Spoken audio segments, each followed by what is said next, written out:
After a week of terrible weather, it's nice to see a blue sky here in North Derbyshire, as both the Chesterfield and Portsmouth fans finding their voice ahead of this game.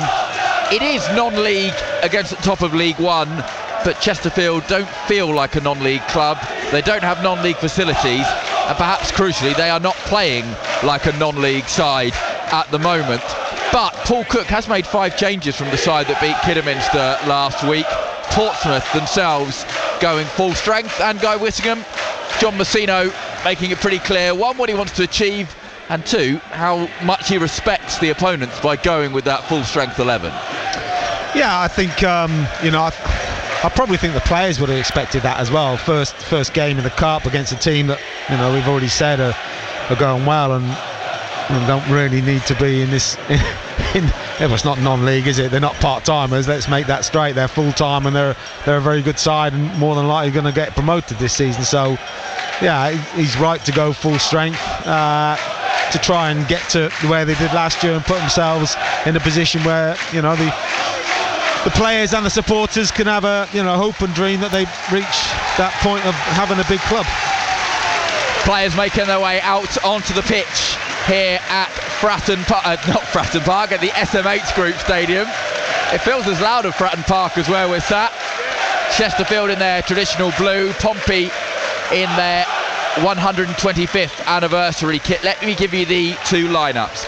Chesterfield with Harry Tyre in goal, the back 4 of Liam Mandeville, Ashley Palmer, Jamie Grimes and Brandon Horton, Darren Aldiker and Tom Naylor in midfield, Amando Drobra, Ollie Banks and Michael Jacobs behind Will Grigg up front. The subs: Ryan Boot, Ryan Colclough, Miguel Frecklington, James Berry, Jeff King, Raheem Shackelford, Harley Curtis, Mike Jones and Connor Cook. So Guy, I'm going to get the joke out early. Is it too sunny for Tom Naylor today? No, it's not summertime quite, is it? So I think he'll last the full game. Portsmouth have got Will Norris in goal, Joe Rafferty, Regan Paul, Connor Shaughnessy and Jack Sparks are the back 4. Alex Robertson and Joe Morrell behind the trio of Paddy Lane, Terry Devlin and Tino Anjurin.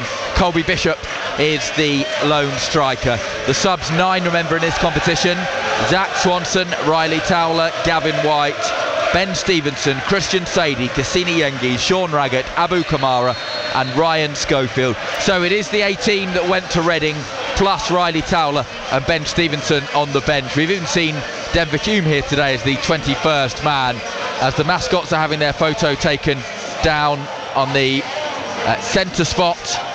This ground is pretty much full this afternoon. There's a couple of spare blocks that are empty opposite us, but reckon in around 9,000. This could be potentially the highest attendance so far of the round. There were some fairly low ones yesterday, likely to be 9,000 in. Pompey have taken a good chunk. They are filling the north stand away to our left-hand side. Unsurprisingly, a number of people happy to make that very early journey. Good to have you with us on BBC Radio Solent Sport. Just worth pointing out that if you're listening in the BBC Radio Solent patch today and you know anyone who lives in the UK but can't listen on the radio normally, you can hear us on BBC Sounds today. Just search for BBC Radio Solent anywhere in the UK, so you can get us on your phone, your tablet, your computer, your laptop, as well as all the usual radio frequencies: digital radio, FM and Freeview 722 or 726. The BBC Sounds app might be good if you might want to stick the TV pictures on and sync our commentary to it. Right then, we're almost ready to get this underway. Pompey in that change trip.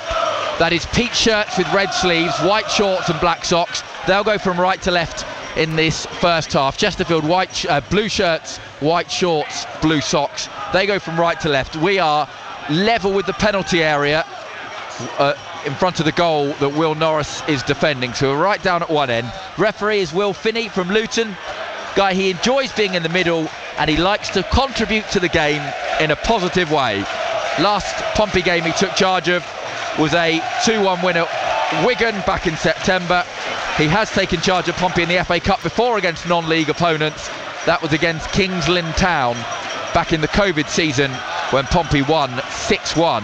Rasmus Nikolaisen scoring, I think, what was his only Pompey goal inside the opening 2 minutes of that one. There was never any chance of an upset on that occasion. Pompey will definitely be trying to avoid one today, and we are underway. And Norris's goal kick is immediately charged down by Will Grigg. That was an embarrassing moment for the Pompey goalkeeper, who then just puts it out of play, and Chesterfield have a throw. That was an unfortunate opening, Guy Whittingham. Yeah, he's just having a pop there because the ball he didn't feel was played back quick enough to him. Will Grigg wasn't blocked. That's what you usually find over the halfway line, is that players will block anybody trying to charge the ball down where it's gone from, and that didn't happen. And that's just given their crowd and their team a big lift.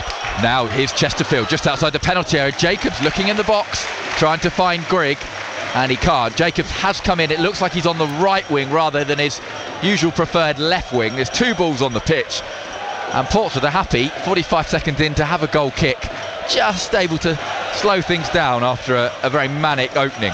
Chesterfield are 2 points clear with a game in hand at the top of the National League. So if they were able to beat Barnet, who incidentally were victorious in the FA Cup yesterday, next Saturday they could open a 5-point lead with a game in hand to take that up to 8. So things looking good. An incredible start to the season for them.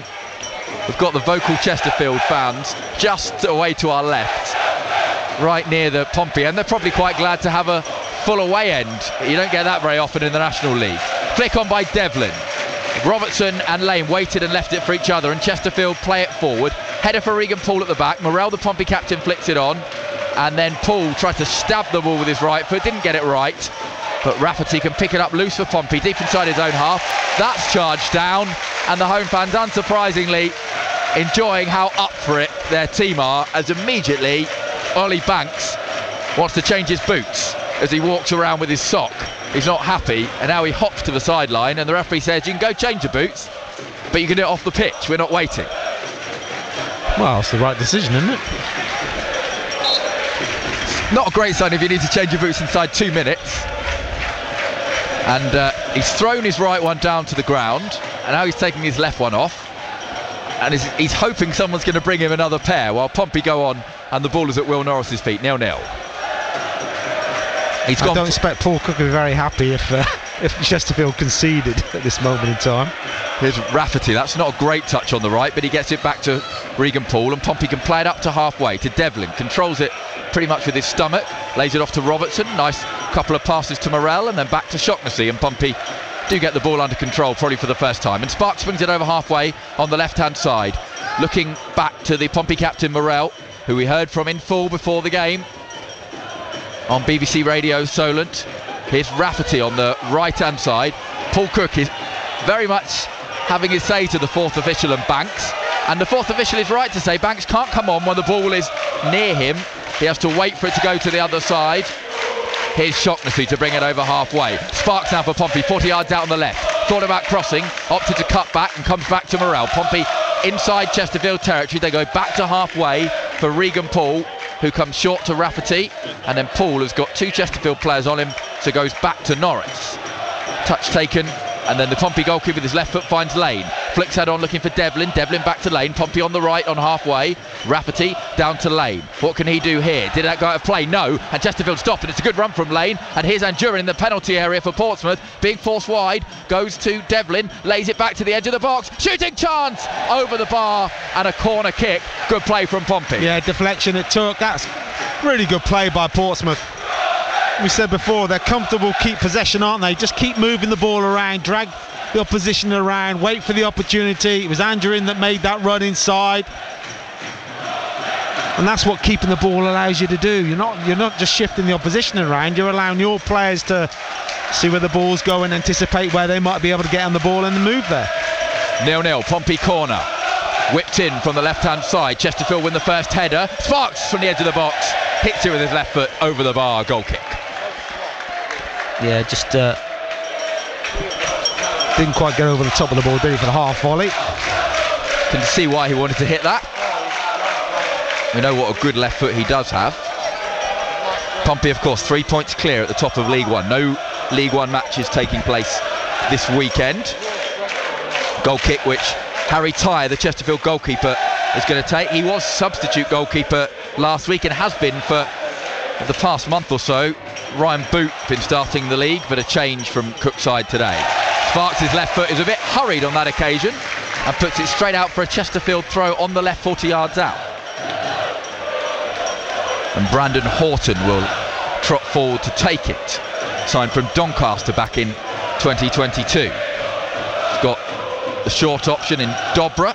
Lane is pushing him and trying to get him back towards halfway. Devlin looks to try and steal the ball. Chesterfield do well to keep possession. This is going to be a game between two sides both comfortable and both used to dominating the ball. Chesterfield trying to get Banks in, flag goes up. Banks lofts it over the goalkeeper into the net. Long after the whistle has gone, Portsmouth free kick outside the penalty area, 0-0. 15 wins from 18 games this season for Chesterfield. Remarkable record. That was just a nice signal for Portsmouth there, wasn't it? It's the type of run that Banks likes to make. When Grigg goes short, he looks to go beyond from that number 10 position.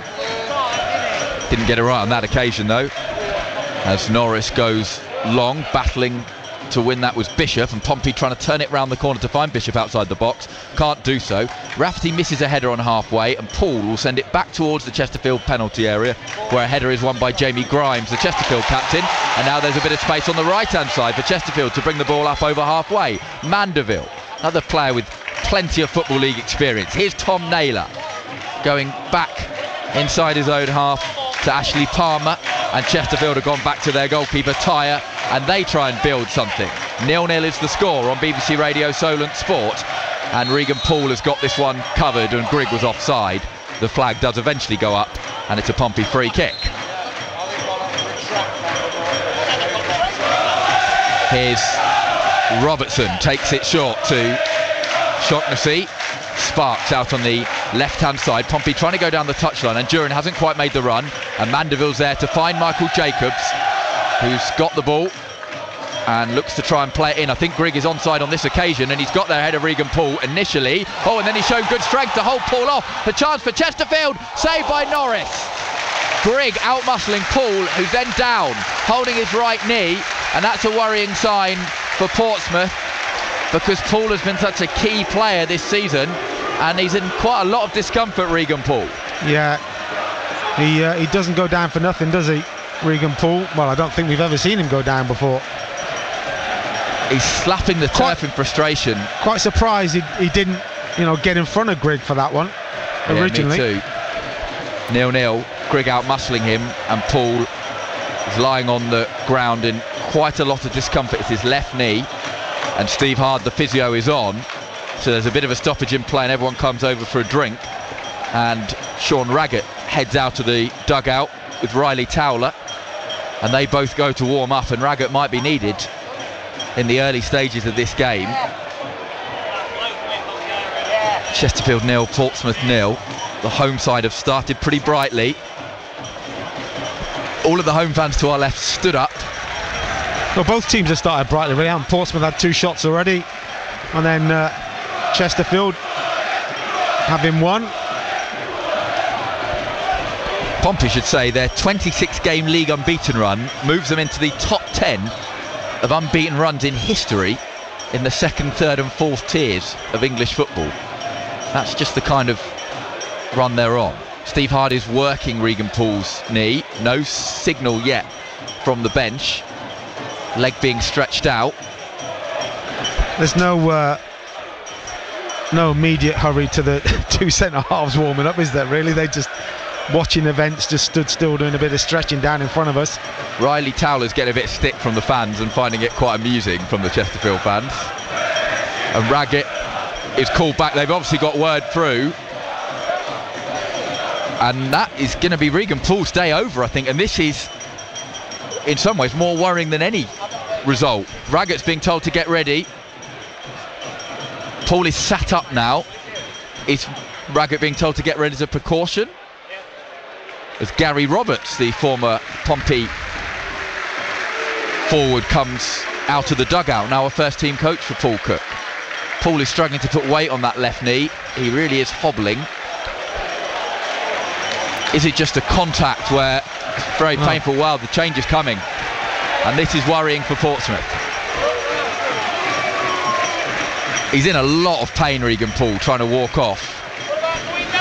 Raggett gets a high five. from his manager. It's a very capable deputy, but Regan Poole has been so good for Pompey. It's a big blow. It's still 0-0. Yeah, not just defensively, but when he's got the ball at his feet as well, Poole. He's been it's a really important part of what John Messina wants to do, isn't he, in terms of the way they play with possession, keeping the ball, passes through lines. That's not what Raggett's good at. Raggett is good at defending. And plus, I mean, what you've got with Raggett coming on as well is somebody set play-wise who wins them at both ends. Yeah. And he also puts them in the top corner from 40 yards out, don't forget that. Well, I wasn't there for that one, so it did that happen, one slipped my mind. But Poole at least is hobbling now off. I wonder if it's just been a decision not to take any form of risk with Regan Poole. He gets a high five from Paul Cook, and we will resume with Norris picking up possession, and a high five between Messina and Poole, and an exchange of words. We'll hope that's a precautionary substitution more than anything else. But Poole is off and Raggett is on, and Portsmouth forced into making that early substitution. Pompey have got the ball in the centre circle with Alex Robertson. All three lone players given permission to play by their parent clubs as it's sent long. Header won there by Grimes, and Chesterfield send it long down the left hand side. They're trying to get Grigg in behind, and Shocknessy will head it back to his goalkeeper Will Norris. Grigg is obviously a striker who's had a great record scoring at League One, played quite a lot of Championship football, never quite with the same success. Sparks has got it on the left hand side, going down the touchline. Andurin, Pompey are 40 yards out on the left, and we know what Andurin can do, bursting into the penalty area. Andurin into the near post, well blocked, well defended by Chesterfield, and Pompey have to settle for a throw. 0-0. Throw to be taken by Sparks. Level with that penalty area, and Duran is just preparing to make a run. We know how strong he is, trying to shake off Jacobs. Devlin back to Sparks. Pompey can't keep that in play, and it's out for a Chesterfield throw deep inside their own half. Seeing those forays forward, and Pompey looking dangerous when they do. Both sides lining up 4-2-3-1. Banks gets a push from Sparks and looks to the referee. He says, I'm watching what's going on there, as Chesterfield throw it long down the touchline, and Sparks and Banks wrestle to the ground, and the free kick goes Chesterfield's way. Just wonder, I mean, it's a long way from us, but all these clashes, it's always 6 of one, half a dozen the other, doesn't it? Either way. Referee has to make a choice. I guess he felt he had to give a free kick there. Chesterfield don't make anything of the free kick. They send it long, and it goes all the way through to Will Norris. I've watched Grimes off the ball with Bishop, and every opportunity he gets, he's bumping into him, well away from the ball. He's well accustomed to those centre-half tricks, Colby Bishop. Shocknessy is going to bring that ball up towards halfway. Chips it forward, looking towards Sparks. Sparks trying to get in behind, and Sparks might be in behind for Pompey, just outside the box. Key foot in for Chesterfield. Morel has it for Pompey, 30 yards out. He's going to spread it out to the right-hand side. Lane brings it down under control. Rafferty going outside him. Lane to the dead ball line. Right foot across to come to the far post. Didn't really get it right, and it has gone behind for a goal kick. Yeah, he's decided to go down his weaker foot as down the right-hand side, and that's not bad, because it makes the fullback think about, I know he knows he's left-footed. He's expecting him to come inside and Rafferty round the outside, which Rafferty was making, movement to do. But as a winger, sometimes it's good just to mix it up so the defender doesn't really know. Chesterfield just work it out to halfway on this left-hand side to Horton, and Lane comes to try and make a challenge. Lane's got hands on him, and Horton gives the ball away. Here's Robertson. He turns away or into trouble. Well, into trouble in terms of getting fouled, and wins Portsmouth with a free kick. And Morel just used his body there, didn't he, to get in for the Dobra. Lane chips it in, looking towards the run of Andurin. That's slightly overhit, and Tyra, the goalkeeper, comes out to claim. Pompey have won 7 consecutive games against non-league sides since that loss at Aldershot. They've been frequent opponents to non-league sides in recent years, and I wouldn't say they've won them all easily. We all remember the night at Harrogate, Altrincham, Harrow. There's been some fairly tight games, but they've always found a way to get through. The Aldershot loss in 2014, the only time Pompey have lost in the FA Cup to non-league opponents, as Pompey win the ball. what a score that was yesterday as well. 7-4. Aldershot 7. 0-0 here. That was the only game yesterday where non-league beat Football League. The Aldershot win at Swindon, and what a way to do it. Ball in behind, that's going to go through to Norris. So, Guy Whittingham, you didn't ever play against Chesterfield for any of your clubs. You did manage against them, though, at Fratton Park. Who got sent off in the 32nd minute of that game as Chesterfield hurriedly cleared away from Bishop in the area for a Pompey throw on the left-hand side. 0-0, BBC Radio Solent Sport, the home of live sport across the south.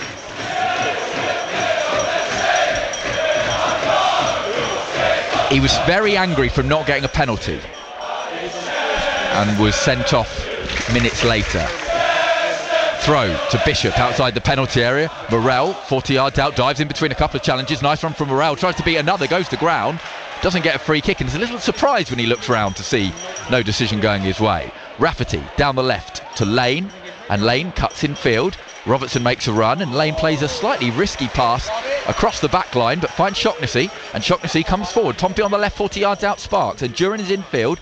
Instead, here's Morel, middle of the pitch. Pompey go back to Raggett, who's got possession inside the centre circle. And I can only think of David Connolly getting angry. You are correct. Well done. Yes. That's what almost sort of gave it away for me. Had to think about that one. That was a game where 10 men of Pompey largely outplayed Chesterfield. I hate to say it, but not great goalkeeping didn't help you at the end of that one. That was Paul Cook's Chesterfield title winning side. So Pompey have got this free kick from a foul on Andurin. It's 40 yards out, just in from the left hand side, and a chance to get a ball into the Chesterfield penalty area. It is goalless in the FA Cup. 12:15 kickoff here. Sparks to deliver with that left foot in towards the near post. Chesterfield win the first header. Grigg back defending. Morel back in the box. Raggett's chasing it, but he won't get that one. It's through to the goalkeeper, and Chesterfield quickly roll it out and look to try and break forward. But Rafferty with a good slide challenge, and then saying to the assistant, "No, it's my throw." Assistant doesn't agree, and it'll be a Chesterfield throw in their left back area. First meeting between the sides since 2014. First FA Cup meeting since 1969. Chesterfield, of course, a non-league side and have been for the past few years, but spent pretty much all of their existence from virtually the turn of the last century till a couple of years ago as a league side, largely jumping between the third and fourth tiers. Goalkeeper Harry Tyre is on loan from Everton, goes long, and Jacobs is allowed to bring the ball down, and Pompey not quite set defensively, and Jacobs finds Banks outside the area, cries of shoot, he will, and he'll put it wide.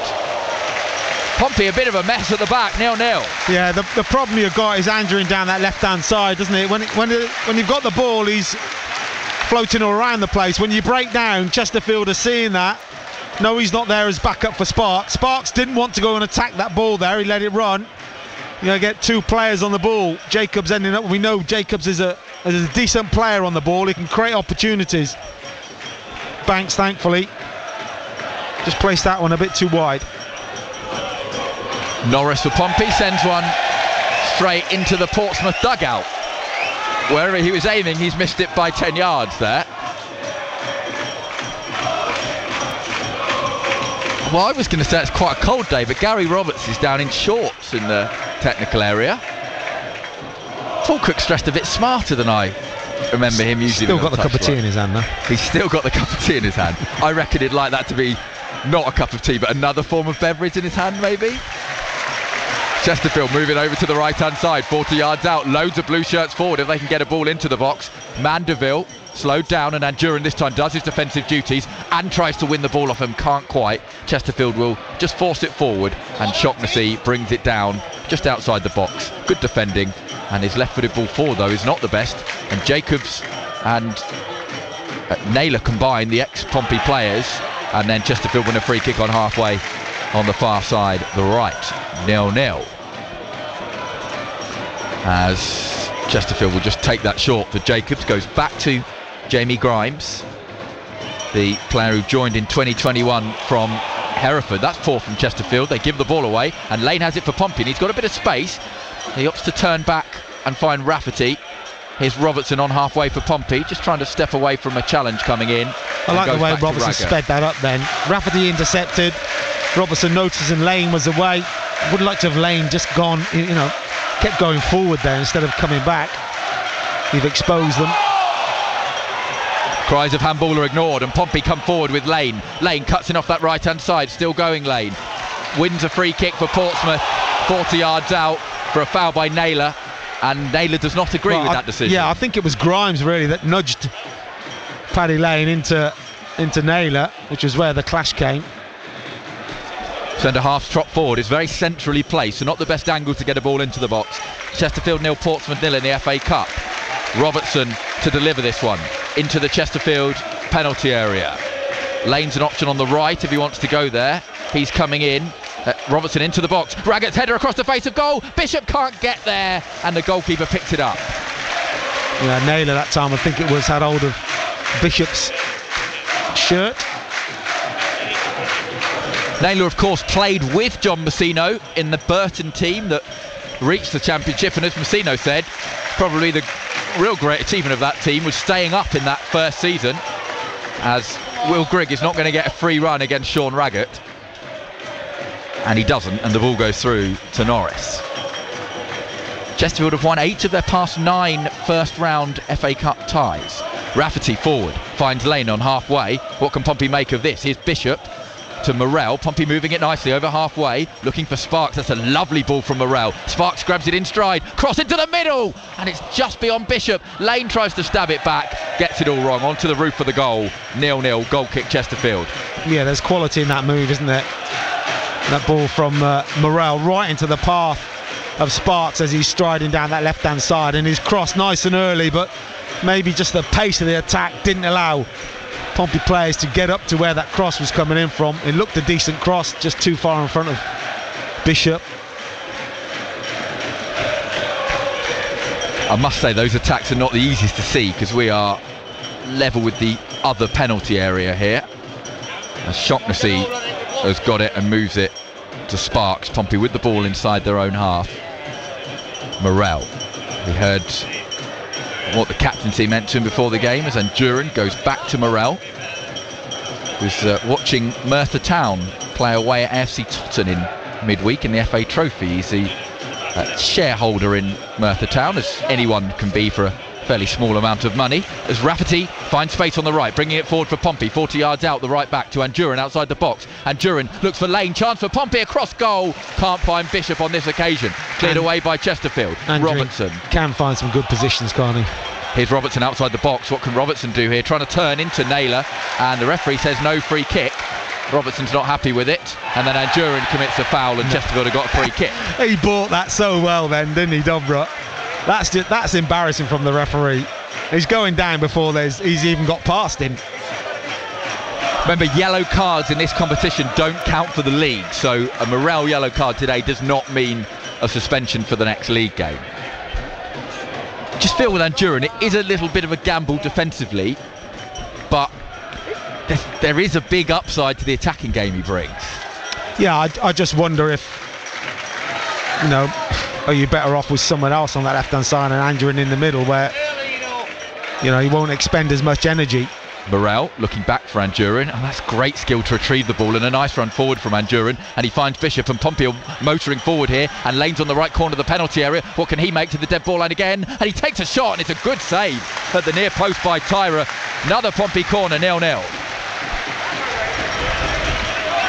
Starting to see what everybody's saying about Anduran, aren't we? Again, that was him.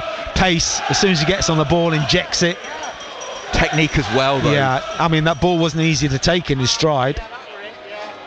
If you watch that first goal against Reading again last weekend, he has made something look so easy that I think there's not many League One players. Well, he's actually, he's arriving at the ball, sprinting at the same time, and then the control of the ball. Corner to the near post. Chesterfield win the first header, get the ball out of the box. Robertson tries to send it back in. Chesterfield will clear it away. Rafferty is going to let that go out of play, and it'll be a Pompey throw inside their own half.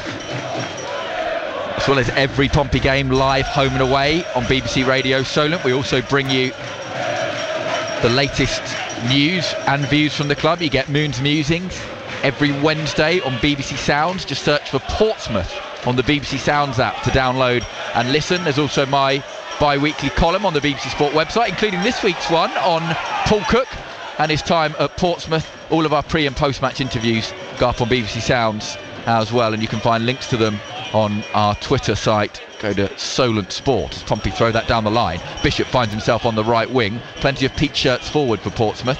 Here's Rafferty. What can he do down the touchline? Finds Lane.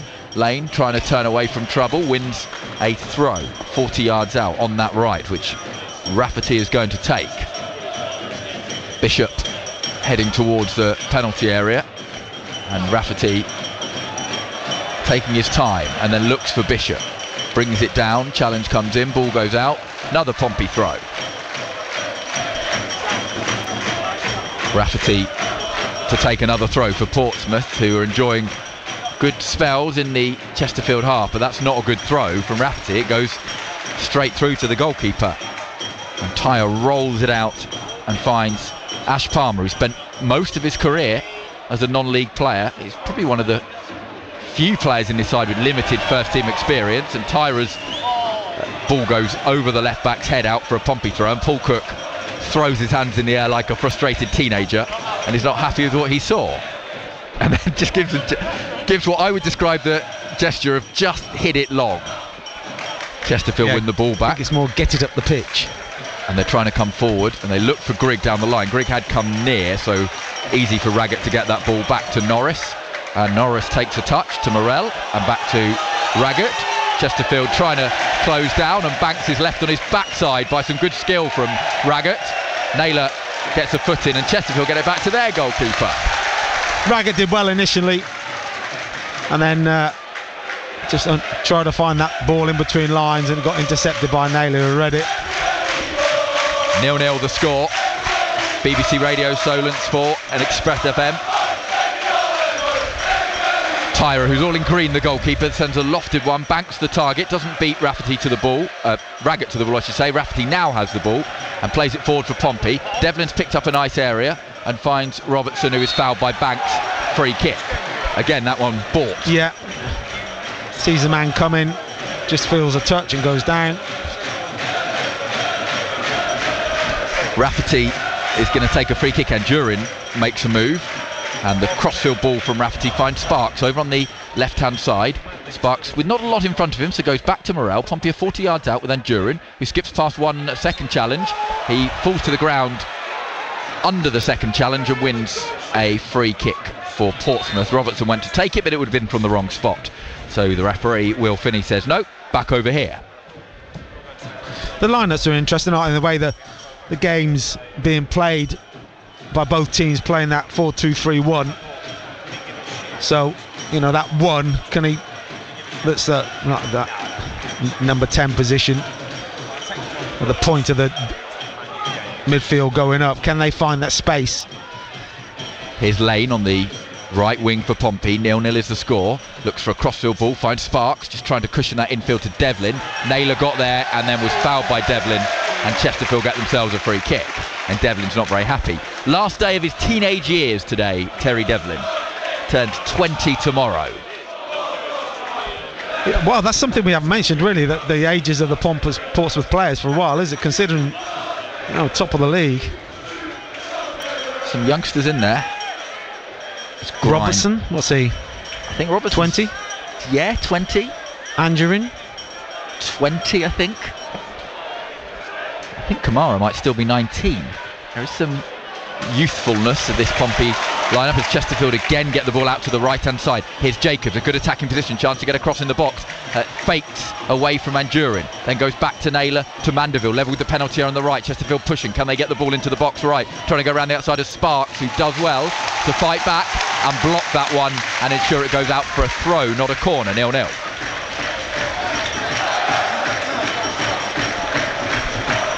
Much to the disappointment of the big screen on the far side that had already put up corner in big letters. I did notice that actually, although I'm staring right at it. It's not. Throw taken short, back to Mandeville. Chance for Chesterfield to get a cross in from deep through Palmer if they want. Instead they work it back to halfway, where Grimes is the only player in blue, and he's going to try and spread it, and it's a lovely ball out to Horton. If it had been 5 yards short, it would have been a lovely ball to Horton. I should correct myself. It's out for a Portsmouth throw. Chesterfield 0, Portsmouth 0. Quite an intriguing 30 minutes so far we've seen Guy Whittingham. Yeah, I mean, both teams, like you said at the beginning, will want to play with the ball on the floor, and we've seen that. Probably Portsmouth quality, I think, is just overshadowing Chesterfield's from that, as the ball's given away. From that point of view, I think they've had a number of attacks where they've got up the pitch really well, but then combination of not quite the right ball in, not timing of the run, and decent defender from Chesterfield hasn't ended up in a chance inside the box. And Chesterfield really have only had the one chance so far, with it, you know, even though they like to play this patient type of football. Jacobs plays it infield, and Chesterfield have got it on halfway and keep it moving. Naylor and Horton saying get it out, and Rafferty steps infield, and he didn't know there was a left back there coming forward. Can Horton get the delivery right? Fires it into the box, Morrell clears it away. Pompey just undone there. Has Lane committed a foul? Yes, says the referee on Oldacre, and it's going to be a free kick 30 yards out inside left channel. Yeah, Rafferty gambled on the pass inside then, didn't he? And he went too soon. Naylor seeing it and went over the top of him. First time really that they've got in behind Portsmouth defence to be able to put a cross in. Stood over the free kick is Darren Oldacre, who was ready to quit football until Dennis Wise told him go to Gillingham's academy, and it was a move that triggered a decent career from there. 2 in the Portsmouth wall. This is going to be chipped to the far post rather than a shot on goal, you would think, with Mandeville and Oldacre over it. I think just got to be careful, I think, of down this left-hand side. Banks is still in an offside position. Lane is watching him. 2 in the wall as well. Morell's on 1. Mandeville sticks his right hand in the air and chips in a ball which Norris misses, and Naylor heads into the net, and Tom Naylor has given Chesterfield the lead. A lovely delivery against his old club. No celebrations from Naylor, and it's a non-league side who strike first. Chesterfield 1, Portsmouth 0. Oh, it's a good delivery. Naylor's got the run on his man, or I wouldn't say it's a man, I'm saying it's, you know, you line up as a group across there, but he's got in front. Norris is coming out doing a Superman impression. But it's about the delivery. It's where the ball's put. It's tempted Norris out. Have to look back, see his starting position allowed him to come out for that. Even if he hadn't come out, I mean, the head is so close, isn't it? I'm not quite sure whether he'd been able to save it or not. And it's Chesterfield who lead. I'll say in this run of victories against non-league sides, it is not the first time that Portsmouth have fallen behind against the non-league side as a long ball goes out of play for a Chesterfield throw deep inside their own half. 147 Portsmouth appearances Tom Naylor made, 13 goals. He's already got 7 before today this season. That is his 8th. He can score long-range strike, and he can score with his head from set pieces as Morrell volleys it forward, and that's going to go through to Tyra. And the SMH Group Stadium makes some noise, and Chesterfield start thinking upset against the side top of League One. Naylor's clearance is blocked, and Chesterfield have got the ball deep inside their own half. £41,000 prize money for the winner, and Chesterfield will slow it down. Paul Cooks stood hands in his pockets on the touchline. I think he's finished his cup of tea now. And Durin infield. Here's Robertson coming from behind, not something Portsmouth are reversed to this season. I don't think Lane's going to get on that ball, and it's dealt with by Grimes, and Chesterfield can bring it away with their left back Horton, who gets it infield, and they go round Devlin, and the ball is out for a throw, and Cook saying, why have we not got a free kick for a foul by Devlin? Here's Raggett to Rafferty, back to Raggett just outside the penalty area. No panic from Portsmouth, but they are 1-0 down against the side who are top of the National League. Long ball from Norris, looking towards Bishop, trying to flick it on. Lane is going to pick it up down by the right corner flag. Rafferty's there offering support. Lane might need him, and Rafferty is happy to take the throw. No, it goes Chesterfield's way. Pompey not getting the breaks at the moment.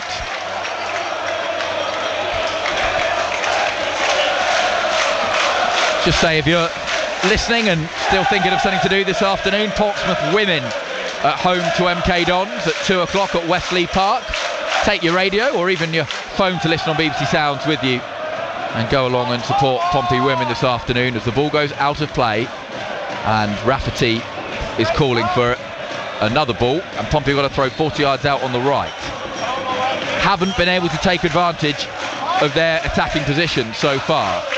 Morrell to Rafferty, and that went out of play, and Chesterfield have got themselves a throw as Ollie Banks' long hair escapes its tie, and he rectifies that now, and Chesterfield will take their time over the throw. 1-0 they lead, 10 minutes to the interval. Paul Cook he doesn't want to slow things down, he's saying let's get on with it. Thrown towards halfway, headed in field by Banks. Crossfield ball which Sparks doesn't deal with particularly well, but it doesn't find its way to Jacobs, and Norris gets it away. Rafferty can't find Lane, he took a big swipe at it, and Chesterfield regather possession, although Morrell brings it and drives forward. This is a good run from Morrell and a good position for Pompey. Bishop's on the right wing. Can he get the right cross? Could Morrell have gone through the middle there? Here's Robertson outside the box, now on the right. Pompey still in a good position. Morrell looks inside the area to Anjurin to hit it. It's well blocked, that was travelling goalwards. He should have gone further forward, he should have taken another touch and just drawn the defender out a little bit further. When he played Bishop in, it was too easy to mark. Here's Raggett finding himself on the right wing. Now Robertson outside the box, keeps it moving. Lane wanting to get on his left foot. A desperate challenge from Mandeville, puts it wide to Sparks on the left. Now a ball back in the box. Chesterfield get it half clear and now have the chance to get it away, and Rafferty commits a foul. 1-0 Chesterfield lead, and Rafferty may go into the book for that one, and he does. Little bit of frustration for Pompey. Probably, yes. Yeah, I think that was a good opportunity. Morrell, if he'd just taken another touch forward with the ball slightly inside, I think it would. One of the defenders had to come to him. Exactly, and then you had Bishop one side and Anjurin the other. When he's played it that early, and he's played Bishop too wide as well. The attacking positions are coming, but Portsmouth are 1-0 down to Tom Naylor's goal. Signed a 3-year deal in the summer after leaving Wigan. Was playing in the Championship last season. That's Tom Naylor. It's a hell of a move, that, isn't it? Championship down to National League. Obviously geography helps. He lives and is from Mansfield, so this is a fairly convenient place to play, but you would suggest he could still play a fair bit higher, and he'll probably be looking and thinking a 3-year deal. Certainly be hoping to be not just in League 2, but probably attacking the top end of that by the end of that 3 years. Chesterfield player, high ball forward. Shaughnessy battling Banks, legally so, says the referee, and now Anjurin to drive forward. What can Anjurin do here for Pompey? 30 yards out, he's got Lane to the right. Anjurin outside the box, stands it up to the far post. Bishop the target, and his header is saved by the goalkeeper, and he knows it's a chance. Yeah, first chance for Bishop, really, isn't it? He's had to put a lot on the header to try and get some power on it. A good spot from by Anjurin. Sparks slips to the ground, and the offside flag goes up against Banks, who before he gets to the ball and before the flag goes up is already arguing with the assistant, which hints that he probably was offside. 1-0 in favour of Chesterfield. 08000 321 333 is the WhatsApp number for BBC Radio Solent to get in contact with us. 81333 is our text number. You need to make Solent your first word. At Solent Sport is where you can find us on Twitter, as Robertson comes deep for Portsmouth and comes forward and then lays it back towards Will Norris. Tries a crossfield ball, Lane helps it in field, but that won't find Bishop because Grimes was there, and it's well dealt with in midfield by Aldecker, who sends the ball back to his goalkeeper Tyra. And Chesterfield have got it with Ashley Palmer just outside the penalty area. Moves on to the right, Chesterfield trying to come forward. That touch from Jacobs on that right wing. Chipped forward by Naylor. Shaughnessy has got the ball outside the penalty area, and he'll go back to Norris. And Pompey playing their way fairly calmly out of trouble. Shaughnessy to Robertson, who turns away from trouble. That's what's so good about Robertson. He sees that. That wasn't great from Rafferty, and Robertson finds himself playing as a right back. And there's a chance outside the penalty area. What can Dobra do here? We'll go back and find Oldeker.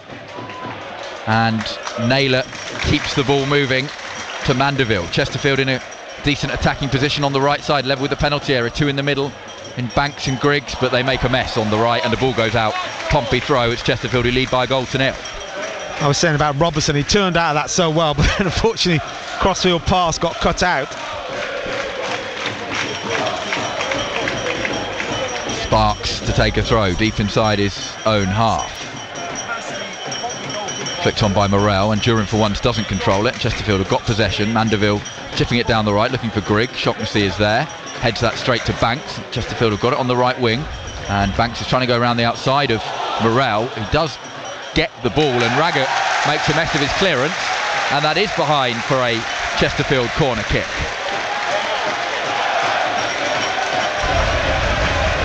I think we've got Pack and Larry coming back in the next few weeks, haven't we? I'll be interested to see how Larry gets back into this team. I think he's a clever footballer that thinks as quickly as some of the guys out there now.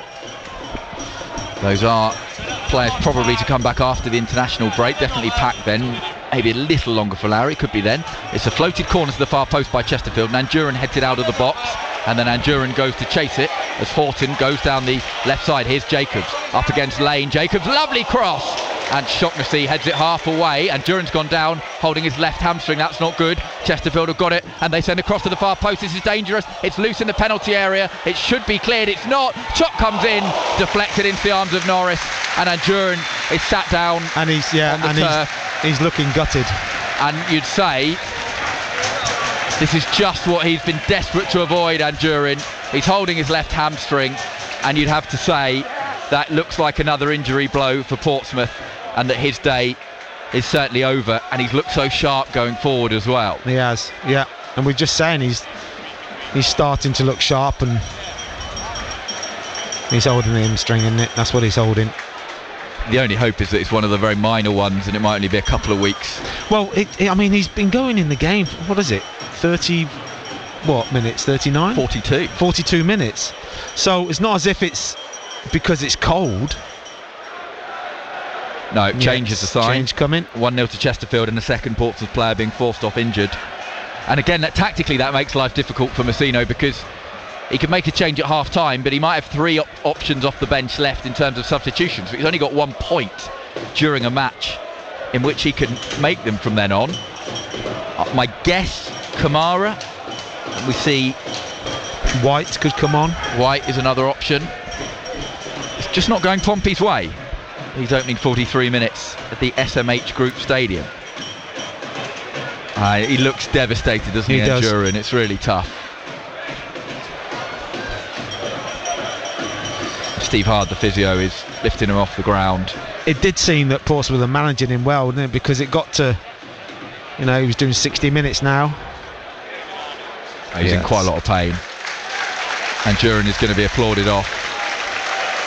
And the change is about to come, and it is Gavin White, who is yet to really catch a light in his Portsmouth career so far. Injuries and illness have restricted him in recent weeks. Gavin White is on, and he is going to go over on the left, so inverted wingers for Portsmouth. Play resumed with the drop ball. Pompey did get away with that attack, because Jacobs' deflected shot could have gone anywhere, and it went straight to Will Norris. Remember, Chesterfield went from League One playoffs in 2015 to non-league in 2018. It's quite a fall after Paul Cook departed. Long clearance forward, and header is Robertson gets a free kick given against him, and he's not very happy with that. I thought he got the ball there. Free kick to Chesterfield as the sun tries to break through the clouds. Chesterfield played out to Mandeville, who scored against Portsmouth playing for Doncaster a few years ago, as Jacobs comes down the right. Griggs free in the middle. Shocknessy was a good position and blocked the cross, and Sparks can bring it away for Pompey. Not only did he block the cross, but he's passed it at the same time, hasn't he? It's good play. good positioning first of all, and then a calm head just to realise he can just drop it quite easily to Sparks. Norris outside the penalty area in the D, the Pompey goalkeeper all in yellow, just plays it short to Raggett, who's got 2 players for company, and will just chip it to this right hand side to Rafferty, helped forward looking for Bishop. 5 minutes of added time. Remember, Portsmouth were 1-0 down away at Hereford last year of the National League North. Must be said, Chesterfield are a couple of levels up from that in terms of an opponent. Morel, short to White, first touch from him, and Morel drives past the challenge, is pulled back by Jacobs, free kick, and Morel saying, come on, can't do that. And now Pompey try and get going again. Sparks 40 yards out on the left hand side, looking to think about getting across into the penalty area, 3 in there. Instead he'll go back to Morel once more, played into the penalty area to Devlin back to goal, his feet let him down, and Chesterfield win it through Naylor, who was hoping Devlin would foul him, and he was smart enough not to, and it's hacked out of play for a Pompey throw on the left. 5 of added time, 1-0 is the Chesterfield lead. BBC Radio Solent Sport. Pompey have possession inside the Chesterfield half. Robertson lays it over to that left hand side and gets the ball back. He's in a deep midfield role at the minute and keeps it moving to Raggett. Dobra trying to put some pressure on him, and Raggett's pass finds Rafferty. It wasn't an ideal first touch, and Chesterfield pressing Portsmouth as Raggett looks forward, finds Bishop trying to flick that on. Devlin hasn't made the run, and it'll go through to Tyra, the Chesterfield goalkeeper. Andrew, clarify for me the amount of substitutions you can, how many times you can make substitutions? 3, but half time does not count as one of them. Okay. So Pompey only, in terms of the second half, they might have 3 changes they can make, but there'll only be 1 moment they can actually make, so they have to make all 3 at the same time. If they don't make it at half time. If they don't make any. I wonder if that'll just play on John Massino's mind to make, a substitution. Maybe something he was thinking about bringing off at 60 minutes or something might have to be done at half time, so it still allows him that 1 to make. And how many substitutions altogether? 5 in total. 5. So you've got another 3. 1-0 down Pompey into the 5 minutes of added time. We've played 2 of them. Chesterfield coming forward. Alderker goes to ground and gets the finger wagged at him by the referee. Yeah, it wasn't a free kick. He went to ground again, but it was their throw. Yes, but by diving, the throw was given Portsmouth's way. Rafferty is going to send it down the line. He's got Bishop if he wants to find him. Flicked on, looking towards Lane, just over the head of Lane. Grimes is going to hook that forward, and Shocknessy cushions a header to Sparks. He's got it for Pompey inside his own half and looks down the left-hand side where there is nobody. That's a fairly aimless ball from the Pompey left-back, as Chesterfield then send it long. Offside flag goes up against Grigg. Morel saying, come on, let's get things going, because Pompey are trailing by a goal to 0, and there's only 2.5 minutes left, as Norris was under pressure from Banks, and Shocknessy stabs that infield. White turns away from Naylor, and White drives forward. Is he tripped? No, says the referee. Fell to the ground, and Chesterfield get cheap possession back with Mandeville, and Naylor, who finds himself at right back. He has scored the only goal of the game, a header from a free kick, former Pompey man. Shocknessy with a slightly risky header. Grigg wants a free kick, and he's not going to get one either. No, I agree with the referee. Went down before, what was it, Robertson got anywhere near him. Robertson keeps it moving, 1-2 with White on the halfway line on the left hand side. Robertson coming forward. Sparks plays that infield. White back to Morel. Morel looking to try and drive forward. He's got the ball 40 yards out, works it out to the right hand side to Rafferty, and Rafferty coming infield finds Morel. Pompey on the attack just outside the penalty area to the feet of White. And then Raggett moves it to Lane on the left-hand side. There's movement in front of him. Lane's coming infield. Lane now from White. I think White was trying to turn it back to Lane. Instead, he's just given the ball straight to Chesterfield, who will bring the ball forward. Morel with a challenge, can't win it. Dobra still going. Alderker blocks Devlin. And Dobra still going. He's up against Raggett on the left wing. This is dangerous for Pompey. They need to switch on here. A second goal would be disastrous. Banks has got time to shoot. Cuts back on his left foot. Banks hits it. Norris saves easily. 1-0 still. Yeah, trying to work on his right foot all the time, isn't he, Banks? And he wants to curl it. Rafferty, Bishop saying, look, chuck one in behind, I'm going to go. And Rafferty instead brings it, and Bishop comes near. Down the line looking for Lane. Pompey keep possession with Bishop, but he can't keep the ball in play. And it's out for a Chesterfield throw, and they would think would run the half down here with the 1-0 lead. Throw has gone back towards Tyra, the goalkeeper, who goes across the penalty area, and Chesterfield not in a rush, You sense they would be pretty happy to head into the interval leading by a 1-0 as Grimes comes forward. Long crossfield ball with his left foot. Jacobs the target, controls it out of the air. 5 minutes is almost up. Chesterfield in possession around the halfway line, and then they slow it down. Here's Jacobs. Thought about the crossfield ball. Doesn't need to do anything because the half-time whistle goes here at the SMH Group Stadium, and it's been a tricky half for Portsmouth, and it's the non-league leaders of the National League, Chesterfield, who lead Portsmouth by a 0-0. Yeah, I think it's a fairly even game. I would say I think Portsmouth have had the better positions further up the pitch than Chesterfield have. Chesterfield obviously have scored through the set play, great delivery. Portsmouth have had some good opportunities to get into good areas to score or to get a chance, but they haven't really made the most of those. No, and the injuries are a big blow for Pompey as well, not just tactically, but you hope Paul and Andurin have not picked up anything serious. Yeah, I think we always sort of felt somewhere along the line, didn't we, that Andurin might pick up something at some time, but certainly didn't see it from Paul. Yeah, let's hope it's not too bad for both of them. You can get in contact with us. 08000 321 333 is the WhatsApp number. 81333 text number. Make Solent your first word at Solent Sports, where you can find us on social media. Half time here, it is Chesterfield 1, Portsmouth 0. Thank you, Andy. Thank you, Guy. That is not what we wanted. It's hard to see how that could have gone much worse for Pompey. This is BBC Radio Solent Sport. So, unbeaten all season. They've only lost on penalties in the League Cup, Portsmouth. Top of League One, the highest ranked side in the television, taking on their former manager. What you don't want to do is go behind. Mandeville sticks his right hand in the air and chips in a ball which Norris misses, and Naylor heads into the net, and Tom Naylor has given Chesterfield the lead. A lovely delivery against his old club. No celebrations from Naylor, and it's a non-league side who strike first. Chesterfield 1, Portsmouth 0. And the worst thing is, of course, 2 players have gone off injured. Andurin and Paul don't see out the first half. 2 subs already used by John Messino, and Pompey trailing 1-0 at Chesterfield at the break, live across everywhere, in front of the world, in the FA Cup first round. Half-time team talk from the Pompey boss will be a big one. There is no doubt about it. We talked before the game about how it's okay being in the Cups if you're playing regularly, giving players matches and so on. But you don't want to do is have a bad defeat to a team from a lower league. Still, plenty of time to turn it round. Fingers crossed. Elsewhere today, in the football world, in the Premier League, at 2 o'clock, which is what now, just in an hour's time, Nottingham Forest against Aston Villa. Then at 4:30, it's Luton against Liverpool. In the Championship, into the second half at Carrow Road, Norwich 0, Blackburn 2. Norwich's poor run under David Wagner continuing, and it'll be under all sorts of pressure if they lose that home game.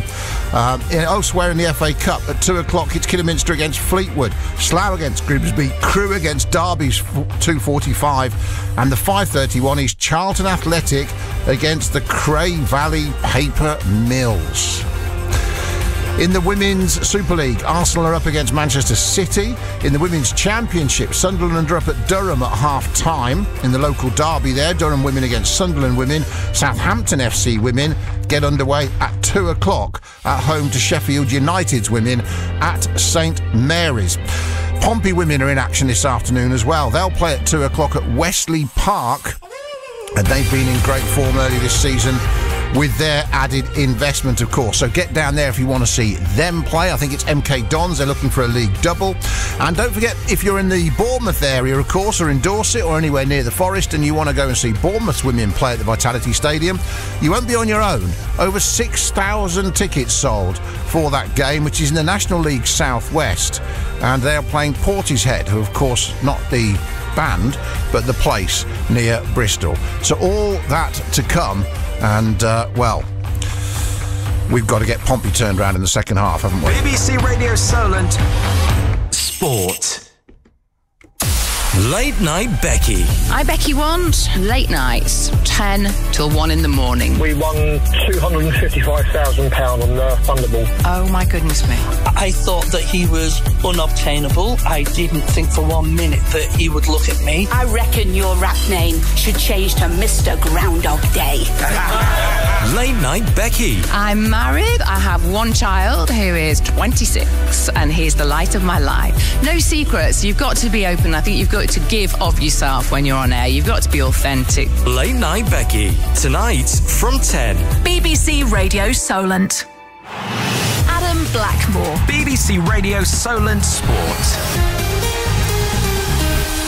Right, let me tell you what else is going on elsewhere. Notably, really, if you're a cricket fan, of course, the World Cup is going on. India today playing South Africa, two of the form sides, two of the favourites, and India racked up 326 for 5 from their 50 overs. South Africa need 321 runs to win now from 48.2 overs. They've lost a wicket early. They are 6 for 1, and Quentin de Kock, one of their best players, of course, and best batters, is out early for 5. Big wicket for Siraj for India, and Virat Kohli made 101 not out in that Indian innings. Right. Let's talk FA Cup, shall we? We're going to get back to Chesterfield, of course, for the second half of Pompey's game there in the first round. But we already have one team through to the second round draw, and that's because Eastleigh made it third time lucky. They'd drawn Boreham Wood in the first round 3 times. The previous 2 away from home, they've lost them both, but it was a different story, and a very different story at the Silver Lake yesterday. We are underway here in the Emirates FA Cup first round. Eastleigh against Boreham Wood. 3rd season in a row they've drawn each other. That's never happened before in round 1. Out on the right wing himself, switches to his left boot, ball into the air, stabbed just wide. Excellent move, but in the end, Jake Taylor puts it just wide of the right-hand post for a goal kick to Boreham Wood. Living dangerously, Eastleigh, the shot comes in and is over the top from Chris Bush. Still 0-0, goal kick to the Spitfires. Maguire's free kick from the right-hand side, swept to the back post, it's gone past everyone. Atangana has a shooting. Great goal! The opening goal of the Absolutely afternoon. Brilliant. From Nigel Atangana gives Eastleigh the lead. That's his first of the season. Eastleigh 1, Boreham Wood 0. Crosses it to the edge of the area. Good control. Boreham Wood take a shot. Boreham Wood score a goal. Terrific goal. Equalising straight away. Matt Robinson, set up by Eric O'Sousa. It's Eastleigh 1, Boreham Wood 1. Baldwin's got players in the box, but overlapping. This is Taylor into the area. Eastleigh looking good. And a shot. Brilliant, Chris Maguire. Maguire. Brilliant. On target here. Well, that is 3 goals in about 5 minutes. It's now Eastleigh 2, Boreham Wood 1. Maguire's free kick is a good one. It's in again. Well done. Well done, Chris. What a delivery and a finish for Ludwig Franchelet, and it's his first goal for the club. Maguire with 1 goal and 2 assists weaves his magic again. It's now Eastleigh 3, Boreham Wood 1. Chris Maguire might have a go though. Takes a shot just wide. No deflection, didn't get up that high, wide of the left-hand post. Goal kick to Boreham Wood. And as soon as the ball's in the air, the half-time whistle sounds at the Silver Lake Stadium. And that is a really good first half for Eastleigh. Headed away by the big number 22, Sass Davis. Ball back into the area, and it's brilliant. Another goal. Absolutely brilliant. Franchiletti has scored again. Another ball into the area, right place, right time for him. He's nodded them 4-1 up. He hadn't scored yet this season. He's now got 2 for the afternoon. He's on a hat-trick, and it is Eastleigh 4, Boreham Wood 1. Eastleigh on the attack. Maguire into the area. This is an opportunity for another terrific save from Ashmore to keep it out from Jaden Harris. It would have been 5-1. Maguire's free kick, he's going to take a shot. It's a great save from Nathan Ashmore. That looked like it might have been going into the left-hand side of the goal. Fingertip save and a corner.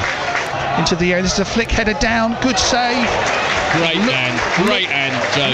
Maguire is through. This is an opportunity for another goal. Great composure, slaloming through the defence, finding the back of the net. Icing on the cake.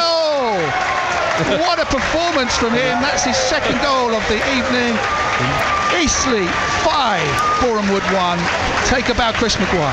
The final whistle sounds at Eastleigh Football Club. What a resounding victory this is in the FA Cup. Having been beaten in the last 2 seasons at this stage by Boreham Wood. This time it's been a complete role reversal and a thumping 5-1 win, which is Eastleigh's biggest ever victory in the FA Cup proper. Yeah, well, I think we can safely say that Alex Pike, our summariser yesterday, enjoyed those goals.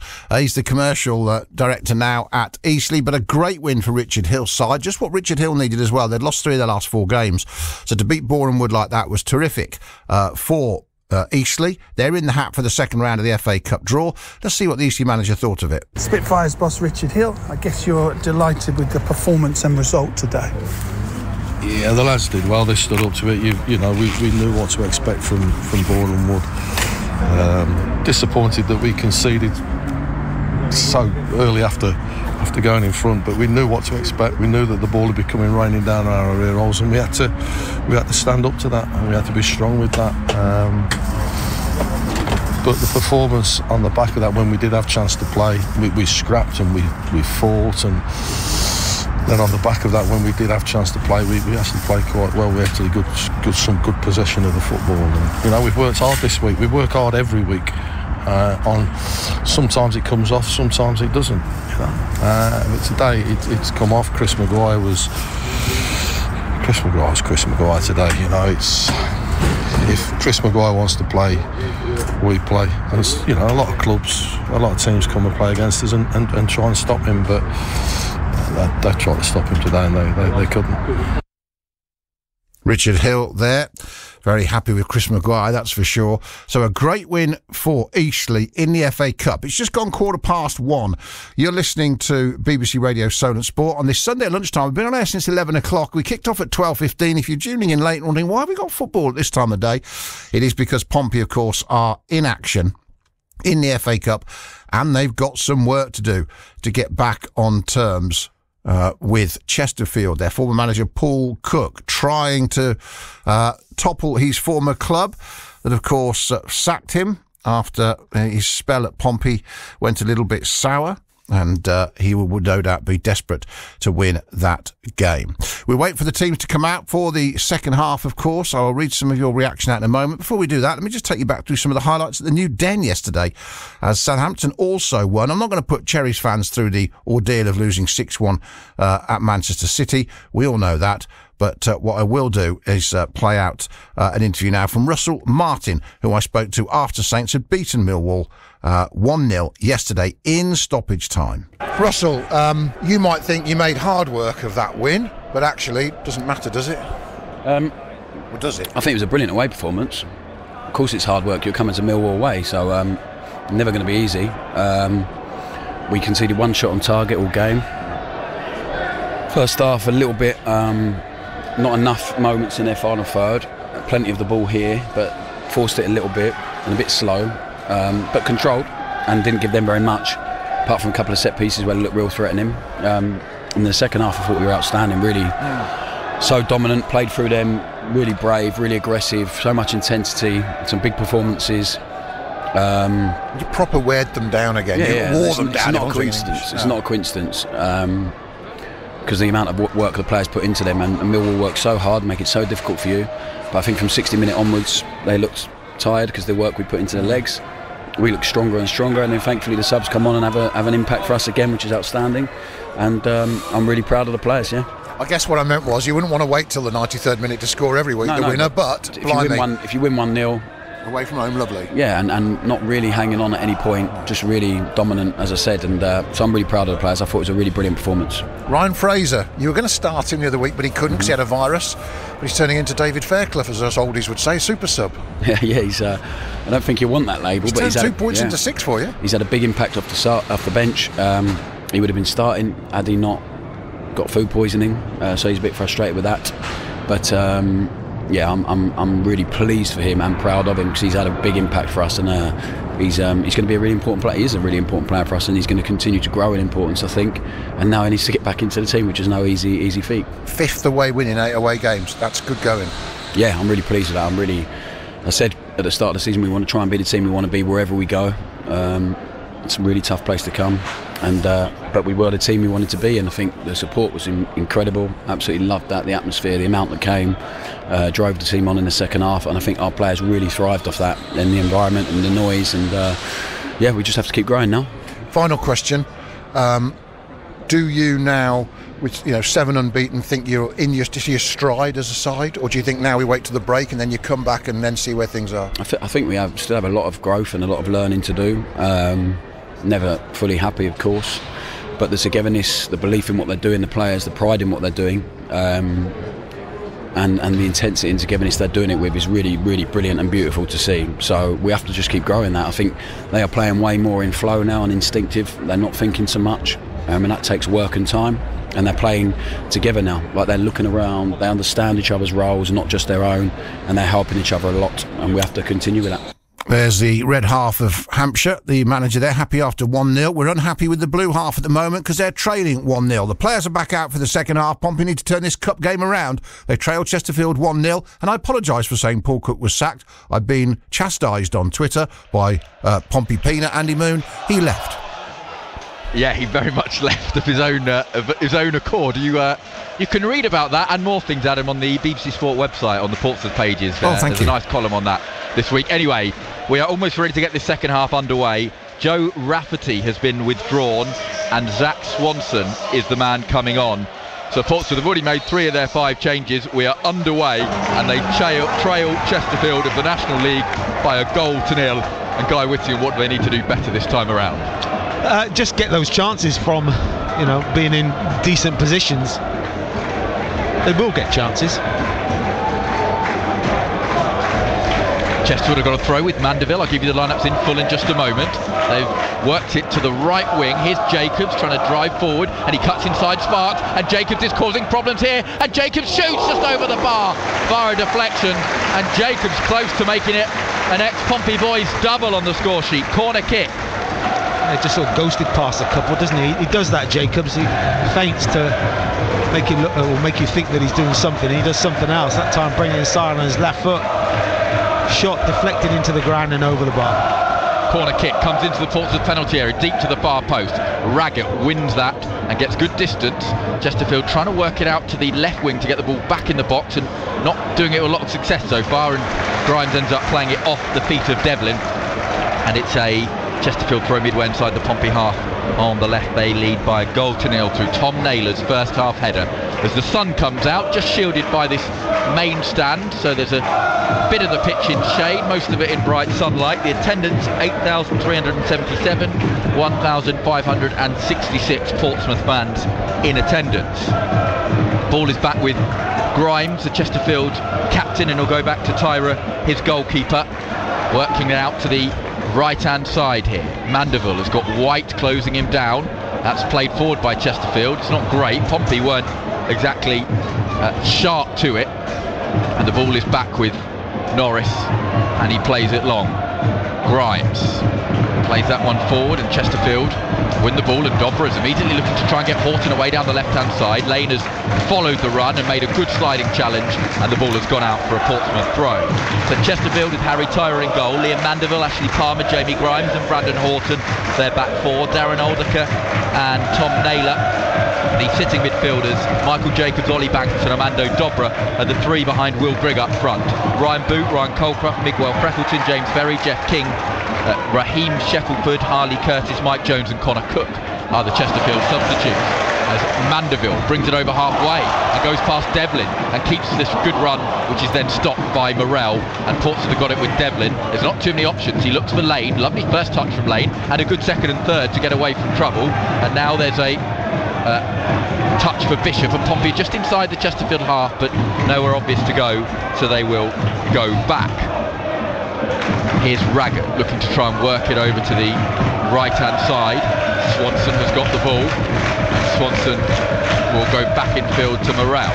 Morrell to Lane, who is onside despite the protestations. Portsmouth are in Chesterfield territory and driving forward down the right. What can Lane make here? Devlin making a near post run. There's Bishop also in there. Ball into the middle, finds a Chesterfield foot, and Mandeville is able to clear it away. 1-0 the home side lead. Pompey needing to strike back. Briefly there was a second ball on the pitch, but sensibly Raggett just jogs over and kicks it out, so play can continue. We'll give you the lineup for Pompey in a minute. That's a lovely ball from Shaughnessy, and Sparks is in behind, but Jacobs managed to get back and is going to be able to clear it away. And he was fouled while he was clearing it away, so free kick against Sparks. Pompey have got Norris in goal. Swanson, Raggett, Shaughnessy and Sparks are back four. Robertson and Morell in midfield. Lane, Devlin and Gavin White behind Bishop up front. Riley Towler, Ben Stevenson, Christian Sadie, Cassini Yengi, Abu Kamara and Ryan Schofield. Other substitutes for Portsmouth still available. John Messino can make two, and they both would have to come on at the same time. Chesterfield are going to work that back to Tyra, their goalkeeper. With his left foot, he spent last season on loan at Chester in the National League North, and Swanson is penalised for a foul on Dobra just inside Pompey territory, 1-0. I mean, it's incredible, isn't it? I mean, if you see that as a foul, then give all the others that are the same. It's a defender right up against a forward with the back to goal. It's difficult to control at the best of times, but Bishop faces those challenges all the time. Well, that's a good turn from Chesterfield. They've worked it out to the left-hand side. Horton chance to get into Pompey penalty area. Good ball across the face of goal, and it's going to be cleared away by White at the far post. And Chesterfield just reminding that they are a threat going forward. Can Pompey be a threat themselves going forward? As Devlin goes over halfway and looks for a crossfield ball to Bishop, it's going to find him, and Bishop nods that in field. White's driving forward. It wasn't a good touch from White. Chesterfield with a good challenge. Yeah. They win possession and will go forward. It's a good break. White gets that touch correct. You're looking at getting a decent chance somewhere on the line. Chance for Chesterfield straight at Norris from Banks. End-to-end stuff. Chesterfield leading 1-0 as they get it back to their goalkeeper. Shows that you've got to be careful how you're committing players forward, because Chesterfield are good enough to break and cause problems themselves. Ball outside the penalty area for Grimes, and he plays that across, and Chesterfield trying to bring it forward with Ashley Palmer. It's getting loud in the SMH Group Stadium, and Jacobs is bursting forward. Jacobs coming up towards the penalty area, looking for Grigg in the box, but Shaughnessy with a good challenge, and now under a little bit of pressure is going to chip that forward. Bishop battling, and he can't get there ahead of Palmer, and Chesterfield get it back to their goalkeeper. You can see why they're too strong for most National League sides. Worked out to the left-hand side. Chesterfield try and play that ball infield, out of play, and Chesterfield have got to throw on the far side, the left, on halfway.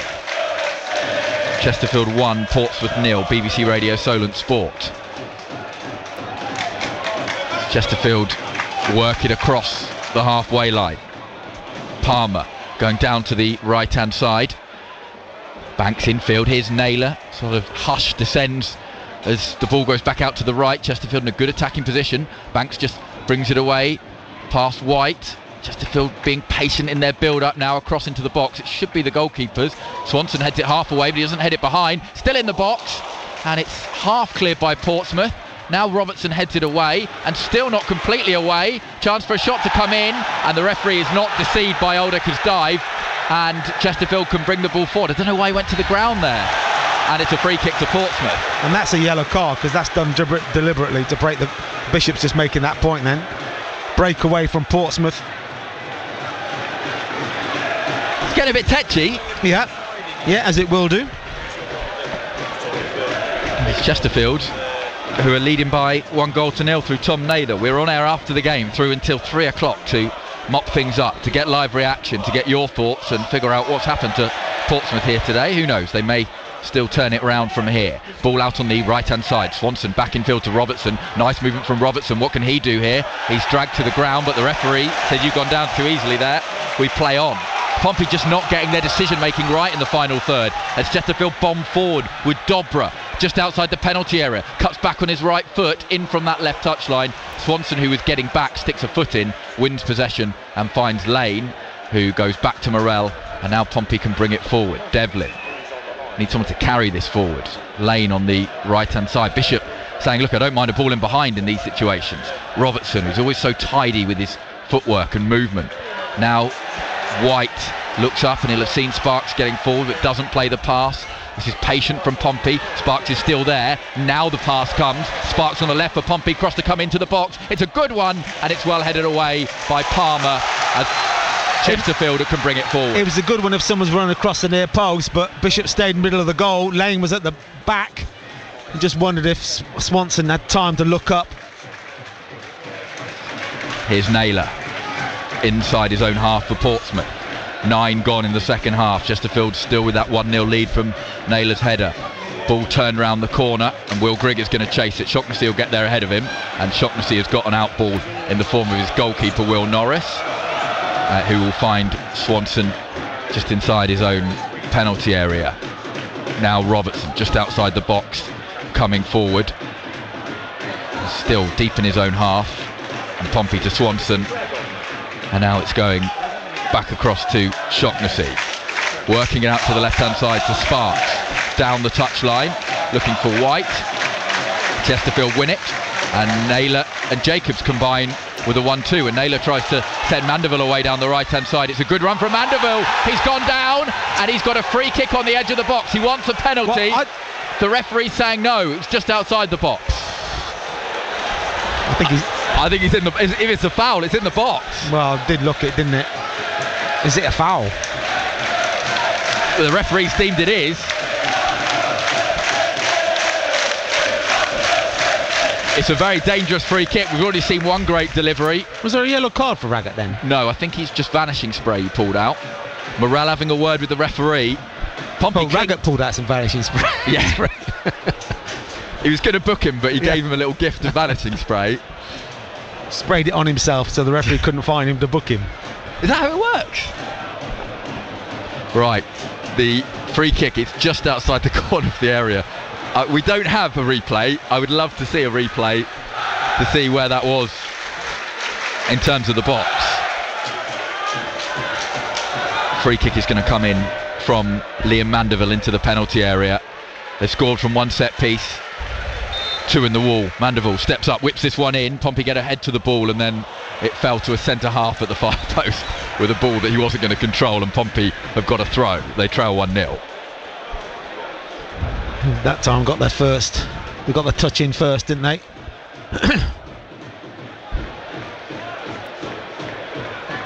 Still on the edge of the game, I feel.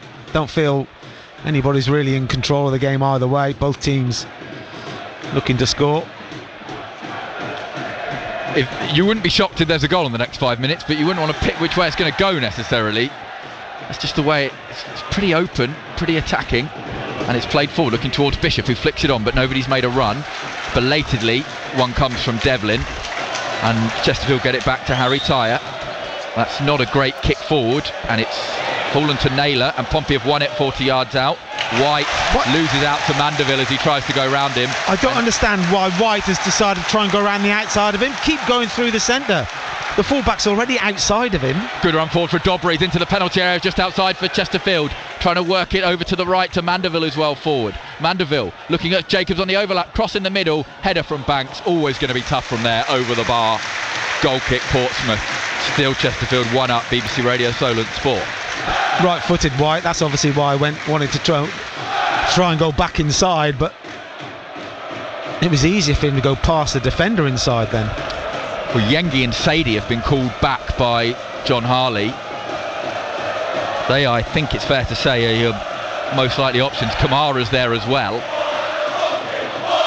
Bishop is wrestling with his man, and a free kick is given in Portsmouth's favour for a foul by Palmer on Bishop. Bishop's just saying, like, hallelujah, I've got a free kick at last. Chesterfield slightly slow to jog back, and Portsmouth are going to take it quickly. Morrell, Sparks on the left hand side, he's got White with him, he might want to take on Jacobs. White goes on the overlap, Sparks uses him as a decoy and then dummies in field. Sparks, what can he do here? Needs to try and find a pass. Well, Naylor's a bit reckless. I thought that was challenge. A reckless That's challenge. A foul, surely. He's just run straight into him. I know he's got a bit of the ball, but he's taken a lot of the man, and Chesterfield are away at the other end. Left hand side, Dobra trying to cut inside Raggett. Chance for Dobra. he goes to ground, he wants a penalty. He's not going to get one, and Raggett's going to clear it away. Just feel Pompey are clinging into this game at the moment. And the changes are coming. Well, will they? Sparks is sat on the ground. I know he's got a bit of the ball there, Naylor, but he's got a big chunk of the man. Referee saying Sparks is all right, we carry on. BBC Radio Solent Sport. Chesterfield, remember, famously semi-finalists in 1997 and were 2-0 up against Middlesbrough and had a good goal disallowed. Could have made an FA Cup final. Double change coming. Cassini Yengi is coming on. And Kamara. As is Abu Kamara. Yeah, I think that's because of Sparks. I think that might have changed at the last minute, you know. So Sparks is coming off. Kamara on. Another injury would highlight a pretty dismal day for Pompey, injury-wise. And the other change sees Devlin off for Yengi on, so there's going to be more support for Bishop. Kamara's having a word with White. Who's playing left back? That's the question. You just presume it's going to be Kamara, don't you? Yeah, it is Kamara. That is going to be a test. I say Jacobs, surely Jacobs only going to be on another 5 minutes or so. Yes. We don't see him play 90 very often. Chesterfield go long, too long, and straight through to Norris. And Paul Cook saying, we saw him moan at getting a short ball wrong earlier, then Cook saying, what are you doing? An hour gone, and Guy Whitting and Portsmouth need a change of fortune. Have they gone 3 at the back? I think they have. Or is it just Kamara so far up the pitch? Well, if he's on, he's given the ball away. You don't want him to do that. And Banks has got it, and Kamara's gone searching to try and win it back. And he's done so, and Yengi's going to bring it over halfway for Pompey, laying it off for the left-hand side to Kamara. And Naylor clears forward, and Banks has got it for Chesterfield. It's the non-league side who lead by a goal to nil, and will feel like they are on top at the moment as they win themselves another throw. Paul Cook having a chat with his coaching staff about what they make of the changes that have happened. Chesterfield fans finding their voice at the moment. Throw towards the penalty area, loose ball outside the box, but Jacobs can't turn it where he wants it. Raggett wins it and then gives it straight away. And then Grimes brings it forward to the left side, Chesterfield 30 yards out. And then they go back to Grimes. They lead Portsmouth by 1-0, and they'll go all the way back to Tyra, their goalkeeper, who, it must be said, has not been particularly busy. I still can't quite work out how Pompey are lining up. Long ball forward. Shaughnessy will win that one in the air. Robertson chests it down. No more changes for Pompey. They've made all 5 of their subs already. Oh, and Robertson's lost, and there's no free kick given, and it's a chance for Dobra, and he lays it off. Banks, real chance for Dobra. Oh, he's overrun it. Surely that was a foul on Robertson. It's cleared by Pompey. That's what I thought. And Robertson saying I'm onside. Yengi's being pulled back by Palmer. The referee doesn't spot that, and it's back to the goalkeeper. Well, Pompey somewhat getting away with one there. Yeah, they did. Robertson did well to recover. He's moaning at the referee again that he was fouled. Chesterfield wanted a penalty. Robertson wanted a free kick. Nothing was given. Crossfield ball by Chesterfield, which Mandeville is able to intercept. Out of play it goes, and Kamara will grab the ball from the Portsmouth bench and take a throw. 1-0. Ball is back. They are going to concede some chances, Portsmouth, with the system they're playing now. Yes, but can they make any, as Banks has a shot on goal from halfway with Norris off his line, gets it wrong. Chesterfield about to make a substitution. And Ryan Colclough, who someone sat behind us, said has been their best player so far this season, and I'm going to guess he's going to be on for Jacobs, but Swanson's got it for Pompey coming forward. Swanson, if you offered John Messina a replay now, do you think he'd take it? Yes. Here's Robertson just outside the penalty area for Pompey, looking into the box. Lane trying to get across, and it's blocked by Naylor, and Chesterfield clear it off Lane, and it's a goal kick. They lead by 1-0. And Ryan Colclough, who Portsmouth very nearly signed on loan a few years ago, is the man coming on, and Ollie Banks, who's looked good in the number 10 role, is the man coming off.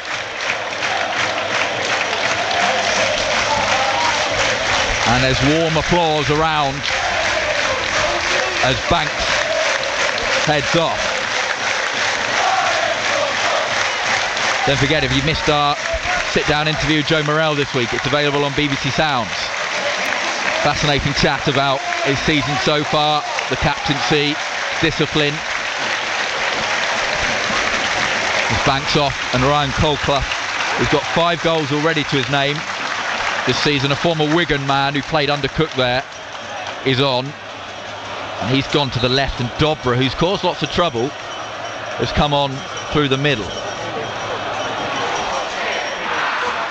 Clearance forward by the goalkeeper Tyra, loose in midfield. Naylor tries to head it forward, and it's there for Grigg.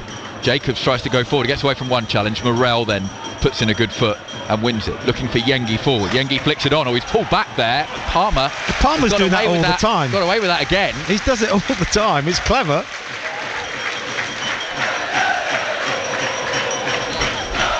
Kamara gives the ball to Shaughnessy, who's going to take a throw. Morrell is the option short. He'll go back to Raggett, and Portsmouth have it with Zach Swanson in the middle of his own half to Robertson. Goes out to the right-hand side. Lane looking to try and burst into an attacking position, but going back to halfway. Swanson with the ball to White, controls it. Lane moves on.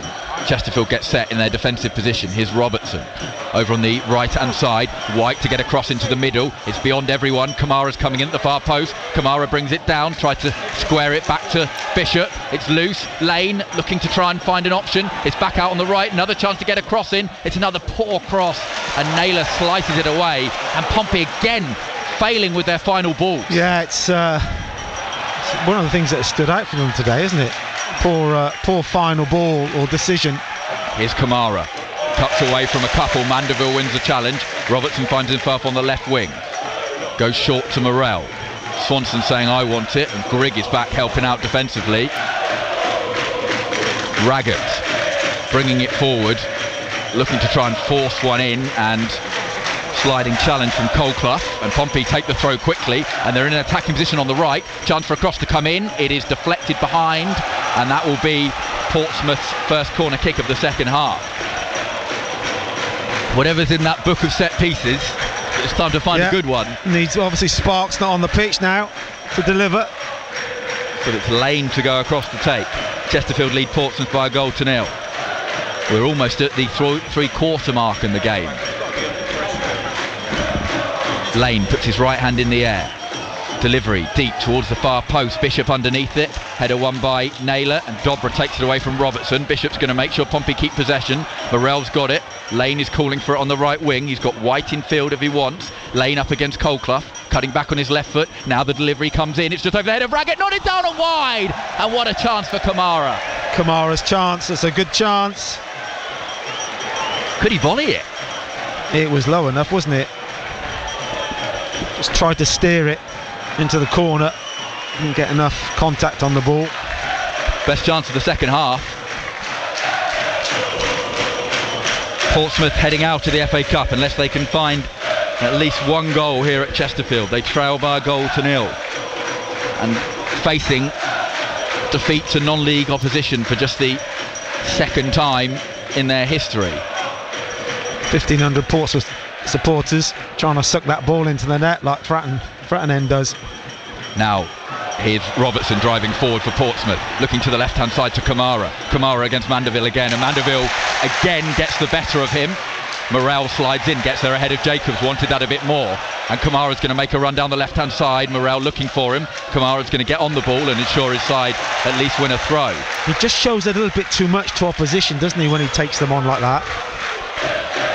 Kamara taking, and this is something Kamara is not going to be used to taking throw-ins. It wasn't a foul throw. No, that's one good thing. Just those little nuances of when you have to go away from plan A and into a formation where you're not used to. Ragged at the back for Pompey. They've gone all the way back. Remember, they lost Poole and Andurin to injuries at half-time. We'll speak to John Messino after the game to find out what they are and try and get a steer on how serious they might be. Swanson comes forward. Robertson controls it. Robertson out to the right-hand side. Pompey on the attack. White.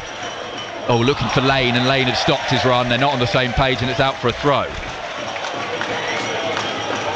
You feel the momentum of the game, though, is moving in Portsmouth's direction in terms of attacking opportunity. Yeah, it's just... Yeah, it is, for sure. There's a lot of people out there who don't necessarily or haven't necessarily played alongside the people they're alongside now. So, for example, there, White to Lane. Lane wanted defeat. White thought he was going to run onto it. Cleared forward long by Chesterfield. As we've already discussed, Kamara, left wing back. Left back. Still not clear to me what it is. More forward than back, I would say. Foul. That one was a foul by Robertson, and Chesterfield have got a free kick in the midfield area. They lead Portsmouth by a goal to 0. I'm trying to think, has White gone to number 10? I think he could have done. Yeah, and Yengi, it's a 3-5-2 now, isn't it? Double change coming for Chesterfield. Ball down the left. Swanson heads it forward. Naylor's going to volley it back. It's going to be kept in and well dealt with, and Chesterfield have got a chance to get a ball into the box here, and Raggett is beaten and it's chipped to the far post, and Kamara heads it behind for a Chesterfield corner. That was probably sensible defending, and the double change will come now, it looks like. So Miguel Freckleton is coming on, and off comes Brandon Horton. So that is the regular left back coming on for the backup left back, and the other change is Dobra being withdrawn and Mike Jones, a very experienced midfielder, coming on. That's more of a move to try and see this game out.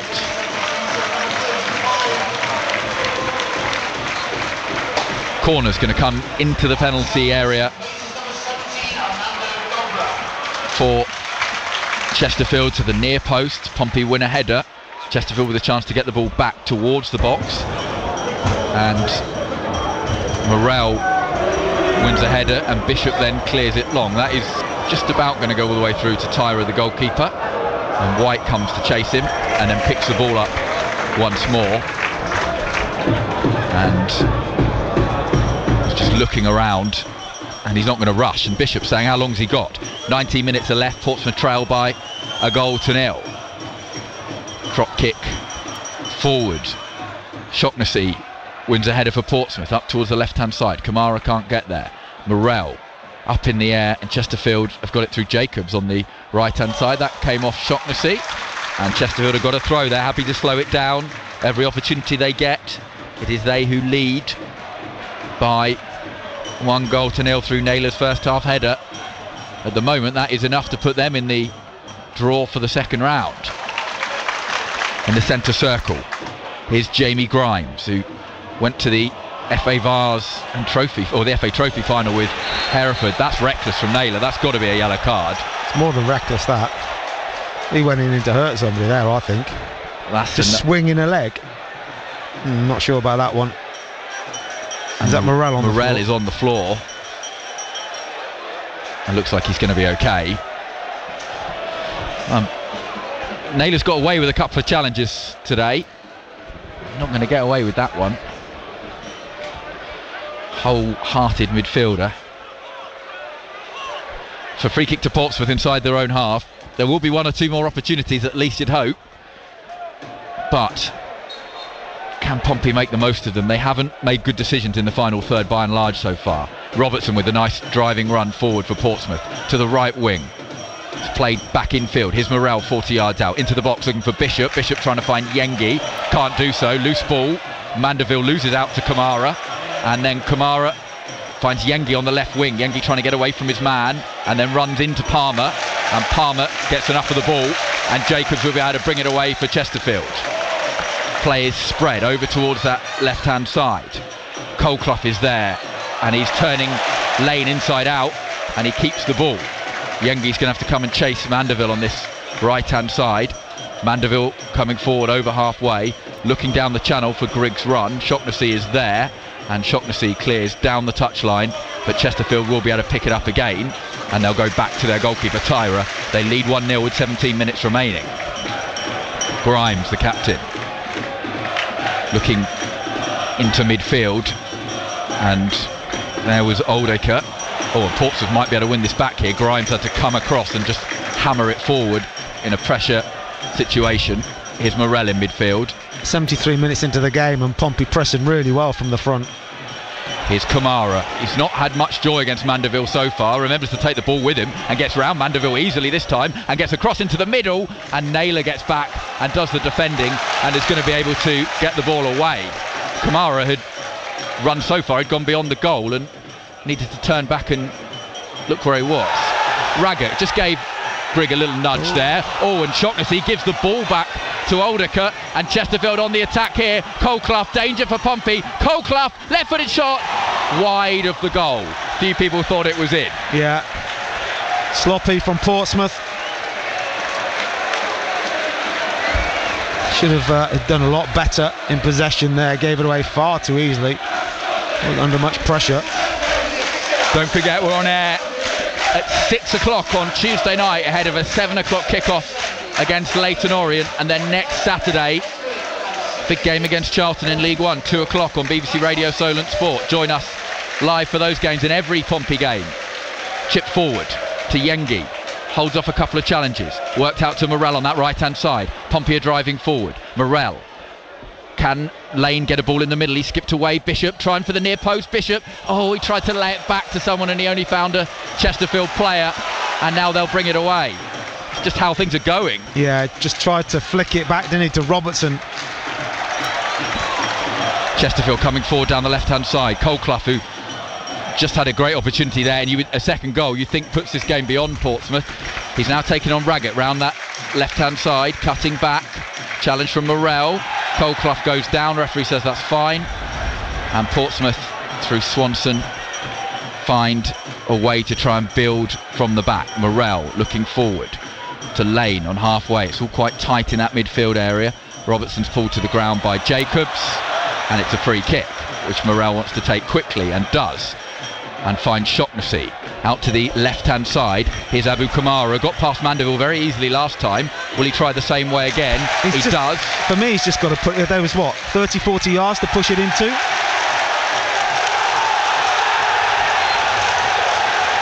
It's going to be a yellow card for Kamara for a foul on Mandeville. He's just got to push it past him. He's got so much pace.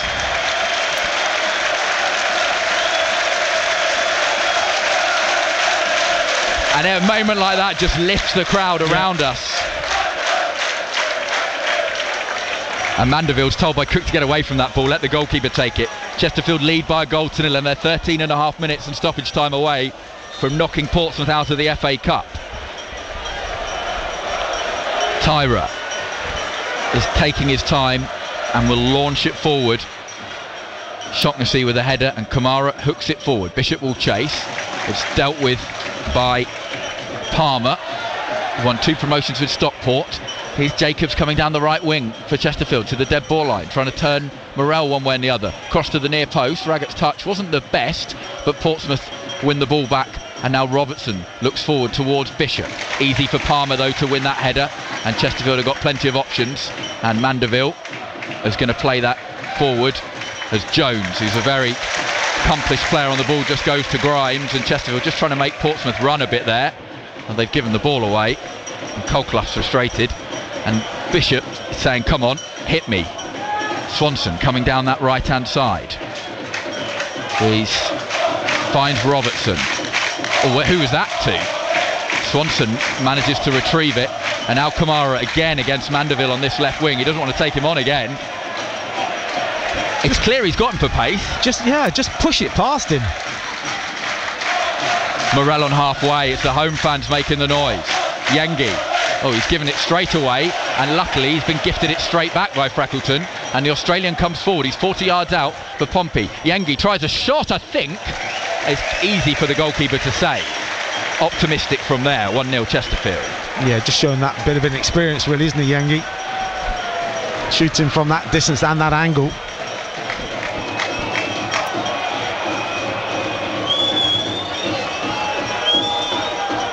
Tyra is going to take all day before he sends it long, and again Bishop saying to the referee, how long do you give him? Clear forward. Raggett wins a header, but that should be Chesterfield's. And Naylor comes to Jacobs on the right, and Mandeville, and they're happy just to keep possession at the moment. Jacobs going down the touchline. Mandeville coming forward. He's past one. He's not going to get past another. And Portsmouth have got themselves a goal kick. Reaction to come after the game. Reaction as well in our breakfast show. Sport every hour on the half hour from 6:30, including the latest Portsmouth news, as Raggett lays it off to Swanson and then back to Norris. Looks forward. Kamara is the target and he flicks it on for Portsmouth, and Chesterfield have it again on the right hand side with Jacobs, and he loses out to Robertson. It's a Portsmouth throw and Jacobs takes his time over it, and Robertson isn't going to mess around. He wants to get things going. Chesterfield still pushing, and Raggett's got possession just outside the penalty area. There's not too many options for Norris. He'll come short to Shaughnessy, and here's Norris, the goalkeeper, clears forward. Bishop the target. Yengi making a run beyond him. Grimes win the header. White gets a touch, but Chesterfield are going to take possession of the ball once more, and Naylor gets a really cheap free kick in midfield, and he won't rush to get up. Manderfield sat down on the turf, and James Berry is about to come on, and Darren Aldiker's coming off for Berry, and you would imagine Mandeville coming off as well, and Raheem Shackelford is coming on.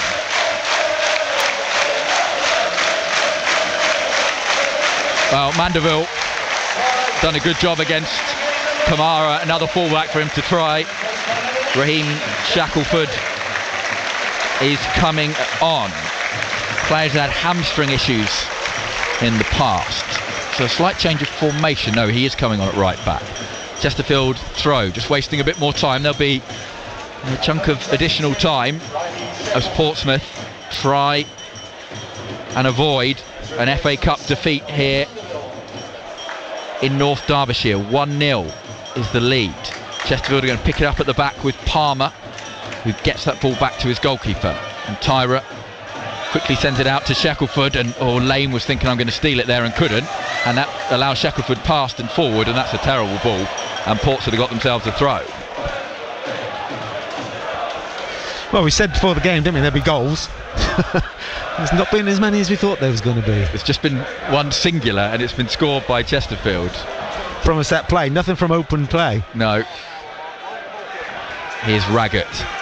Works it out to the right-hand side to Swanson. Now Kamara's gone over on the right-hand side. What can he make here? He comes back in field to Swanson. Looks for Morrell. And keeps it moving to Shaughnessy. And here's Lane on the left-hand side. Lane going forward to Bishop for Robertson. Lane trying to make a run on the overlap. Robertson always moving, and he finds White. His ball to Swanson a bit behind him, but Pompey are still coming forward. Here's Kamara 40 yards out on the right wing. 3 in the middle if he can find a cross there. He's coming in field, Abu Kamara. Loves to hit it on his left foot. Tried to roll it to Bishop, but gets it all wrong and straight to the goalkeeper. Yeah, I'm not sure whether he tried to roll it to Bishop, did he? Just hit it. Yeah. Saw against Gillingham him score a fantastic goal from that position, but it's a bit different in the EFL Trophy when you're 4-1 up. Tyra just trying to delay things as he would. Shaughnessy will win that, and Morrell clears forward. Yengi chasing, and Yengi fouls Palmer, does he? Referee saying we'll play advantage as Grigg has the ball, lays that in field. Berry into the penalty area. Morrell flies into a challenge, gets hurt making it, and concedes a corner kick. 1-0, and time is really running out for Portsmouth.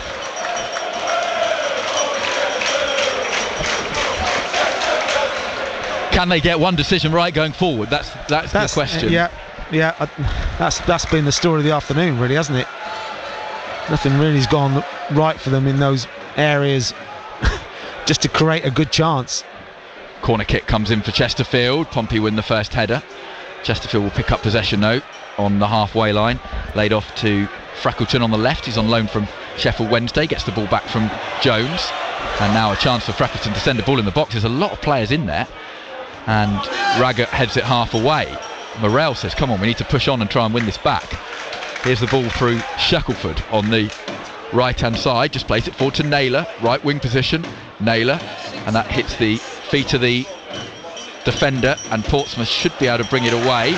But then it's Jones who manages to win it back. And here's Colclough outside the box taking on Swanson. This time he will get a shot away with his right foot. No, wanted too long. And Yengi can't take it away from Naylor, who holds off White as well. Back into the penalty area. Berry, what can he do from here? Berry shot, saved by Norris, and he clutches it. And Pompey are still alive. It's little decisions like that when Yengi decides to let the ball bounce. Suddenly the ball's robbed off him. And they kept the pressure up. Little things, more experienced players might do a bit different. 1-0 Chesterfield lead. Long ball towards Bishop. Bishop wins the header, but it's fallen straight for Jones, who's going to sit in that base of the midfield position and look to just try and make things happen. And he comes to Shackelford, who brings it forward over halfway. Chesterfield, good value for their 1-0 lead. Yeah, can't argue with it. Ball is back with Palmer, who almost thinks it's a tight match anyway, but yeah, they've got the one goal from a set play. Portsmouth not really being able to create much in terms of... Keeper's not made any great saves, has he? Goal scoring, good goal scoring chances. Can they make one here? Pompey with Robertson driving forward. Bishop didn't want it in that position, and that's a lovely turn from White. And now Morrell to Lane on the left hand side. Chance to take on Shackelford if he wants. Cross to the far post, there's nobody there. He's got that one wrong, and it's out of play for a Chesterfield throw. He had the time and space, and he's just not got it right. He's got two big centre forwards as well now, Yengi and Bishop. So 1-0, 5 minutes plus stoppage time left for Portsmouth and the FA Cup. It's been a competition that had a good record in recent years. As you said, they've beaten 7 straight non-league teams. Shaughnessy to Raggett, and Raggett chips that one forward, headed up in the air by Chesterfield. Naylor looking to try and keep possession. One back by Portsmouth, and the throw was about to go Portsmouth's way, and then the assistant saw the referee give it the other way, and Chesterfield will not rush. Moved here from Saltergate back in 2010. It's good for the first few years, it's not been great since, but Paul Cook has got a side that look very, very capable of winning the National League, having, must be said, missed out in pretty heartbreaking fashion in the National League playoff final last season. Now they'll break forward, Chesterfield, one more time with Shackelford down the right. He's got Shaughnessy closing him down. That's infield. Berry outside the box, getting it ball back from Jacobs, who... No, he doesn't get the ball back. Pompey win it, and Gavin White's bursting forward up towards halfway. Yengi and Bishop the only people above him. Nice run this from White, who is cynically stopped by Jones, who I think is more moaning at the other players around him for it making him commit the challenge. I think he could have shown himself the yellow card there. He's not arguing with that. So Pompey a free kick, and that's what someone like Jones is there to do. Yeah, I was going to say, don't take it yet, wait for the centre halves to get up. I know it's only just inside the Chesterfield half, but get bodies up there now. If you get counter-attacked, for the last 5 minutes you get counter, you've got to get a goal back. 3 minutes plus stoppage time left. Ball into the penalty area. Raggett the target, it's over his head. It comes off Palmer in the air. It's not a good headed clearance from him because it's straight to White. Round the corner to Kamara in the penalty area. Kamara, can he get the shot away? Still going Kamara, still working it, and then the slide challenge comes in, and Lane is going to have to sprint back to keep Pompey possession, and he does. Just wouldn't open for Kamara there. Just thought again it's that decision making. Yeah, it is, but it's good defended by Chesterfield, you have to say. There was no way through for him. And no panic. Robertson, faced by Berry, no real options, just forced back. Cook saying keep an eye on the wide men. Lane on this side, Pompey in possession on halfway. Shaughnessy coming forward, and Shaughnessy looks to the feet of White. Round to Robertson, and Pompey just outside the box. Lane trying to get into the box, turns into trouble though, and loses possession. And Chesterfield have got it, and that's a crossfield ball that Pompey were in trouble if it came off. It didn't though, it's out for a Pompey throw. they trail by a goal to nil. Raggett goes back to Swanson and keeps the ball moving to Norris. Probably should be said, this is a little different to that night at Aldershot, if Pompey were to go out to a non-league opponent here. Long ball from Norris. It's come off a Chesterfield head and cleared away by Grimes. Jacobs with a bad touch in midfield, and Robertson, is he able to keep possession? Pompey have got it through Robertson, and things might open up, and there's space for Lane on the left-hand side, and Bishop wants the ball, and it's a terrible cross straight behind for a goal kick, and another good attacking position completely wasted. 1-0. Well, that sums Portsmouth's attacking play up today, doesn't it, really? Just that last third, just not able to play the right pass, make the right decision.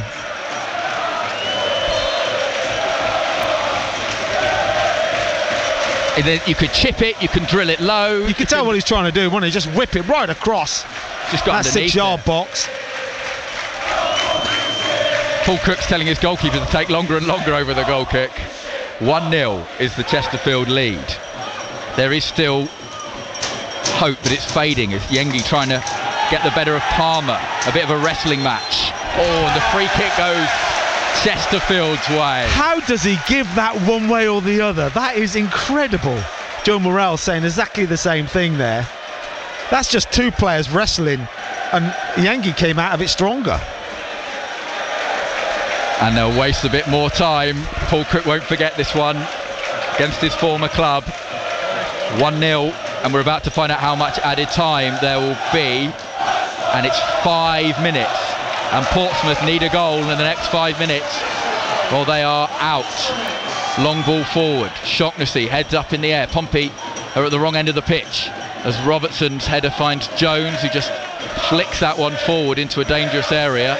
Shaughnessy's header, Lane can't keep that in play, and a throw for Chesterfield just slows things down. The Chesterfield fans making the noise, and well, it's been a tough few years for their team, but it looks like they might be heading back towards their more usual position in the football pyramid. They're on the attack on the right hand side. They'll remember this one as well. It's Jones, and he'll go all the way back to his goalkeeper, and Yengi will just sprint to try and pressure Tyra, who goes long. Raggett will let that over his head, and 1 of the 5 minutes has gone. Chesterfield lead by a goal to nil, and Norris goes short to Raggett, and Raggett just brings it forward. Raggett's just got, you can play with two big centre forwards now. You've got to get it up to them, put pressure on the defence. Shaughnessy back to Norris. Pompey still not rushing, they have a little bit of time. Long, this one looking for Bishop, who's trying to get beyond. Kamara's going to keep that one in play down by the corner flag, and very skillfully wins his side a corner kick off the legs of Miguel Freckleton. Spent last year at Wealdstone and Yeovil, so Pompey have got a set piece. Norris is coming forward, he's still got 3 minutes left. I'm not sure about that. Well, it does. What's on the set piece sheet for well, just get it into make it difficult to defend. That's the thing about any. It's interesting. Robertson's gone there ahead of Lane. It's taken short, and Chesterfield has switched off. And White now to deliver a cross, and it's cleared high up in the air. It's not away, and Shaughnessy's trying to get it back into a dangerous area. It's still in the penalty area. Shot's going to come in over the bar from Yengi, and a goal kick. Still 1-0. I mean, an opportunity to get the ball into an area to cause problems. They take it short, and it's just cleared by the person at the front. It's just White had all day. It's just poor thinking, it really is.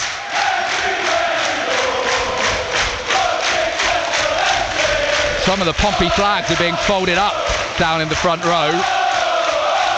Chesterfield are going to celebrate this one for some time. Paul Cook's going to enjoy it. They've got 2.5 minutes to go. Pompey have just not been there as an attacking force today. Robertson helps it on. Yengi, can he flick it on? Again wrestling with his man. Surely that's a free kick to Portsmouth this time, and a yellow card to Palmer. I can't believe that's the first yellow card he's got, Palmer. He's disguised it very well. when a player's running towards the ball and you're the wrong side of him and the ball and you bring him back. Well, we say it again. We're 93 on the clock. Can Pompey get a delivery right? It's not an easy angle. It's very central, this free kick. 40 yards out. But Pompey have a set-piece opportunity. Yeah, players have got to stay onside. The ball's got to be accurate enough to get over the top of where everybody's standing now, but not too close to the goalkeeper or at an angle where it's just going to go out of play. And the sun's not in a great position. Right, Robertson and Morel are over it. Who's going to get this delivery in? Jacobs is there to close it down if they play it short. Played to Lane on the left-hand side. Lane needs to deliver this time. Comes in field. Robertson. Oh, he's given that one away. And Jacobs has got the chance to bring it away. And Pompey didn't even bring it into the penalty area. And Jacobs did not have the legs to go around Morel. Again, just get the ball in the box. Morel, last minute of added time. Portsmouth needing a miracle here, or needing a goal at least. Swanson, Bishop and Raggett are still forward. It's very flat. Yengi's trying to flick it on, but Chesterfield are there. Again, Chesterfield have won it. What you said Morel there, slides in, and the ball goes out for a Chesterfield throw. The ball's too flat, isn't it? It's just. Look, let's say that. Let's calm down a bit. I'm getting a bit excited.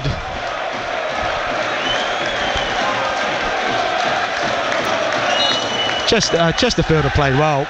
Very controlled. Yeah, I mean, for Portsmouth not to get a clear goal scoring chance in opposition, must have done something pretty well.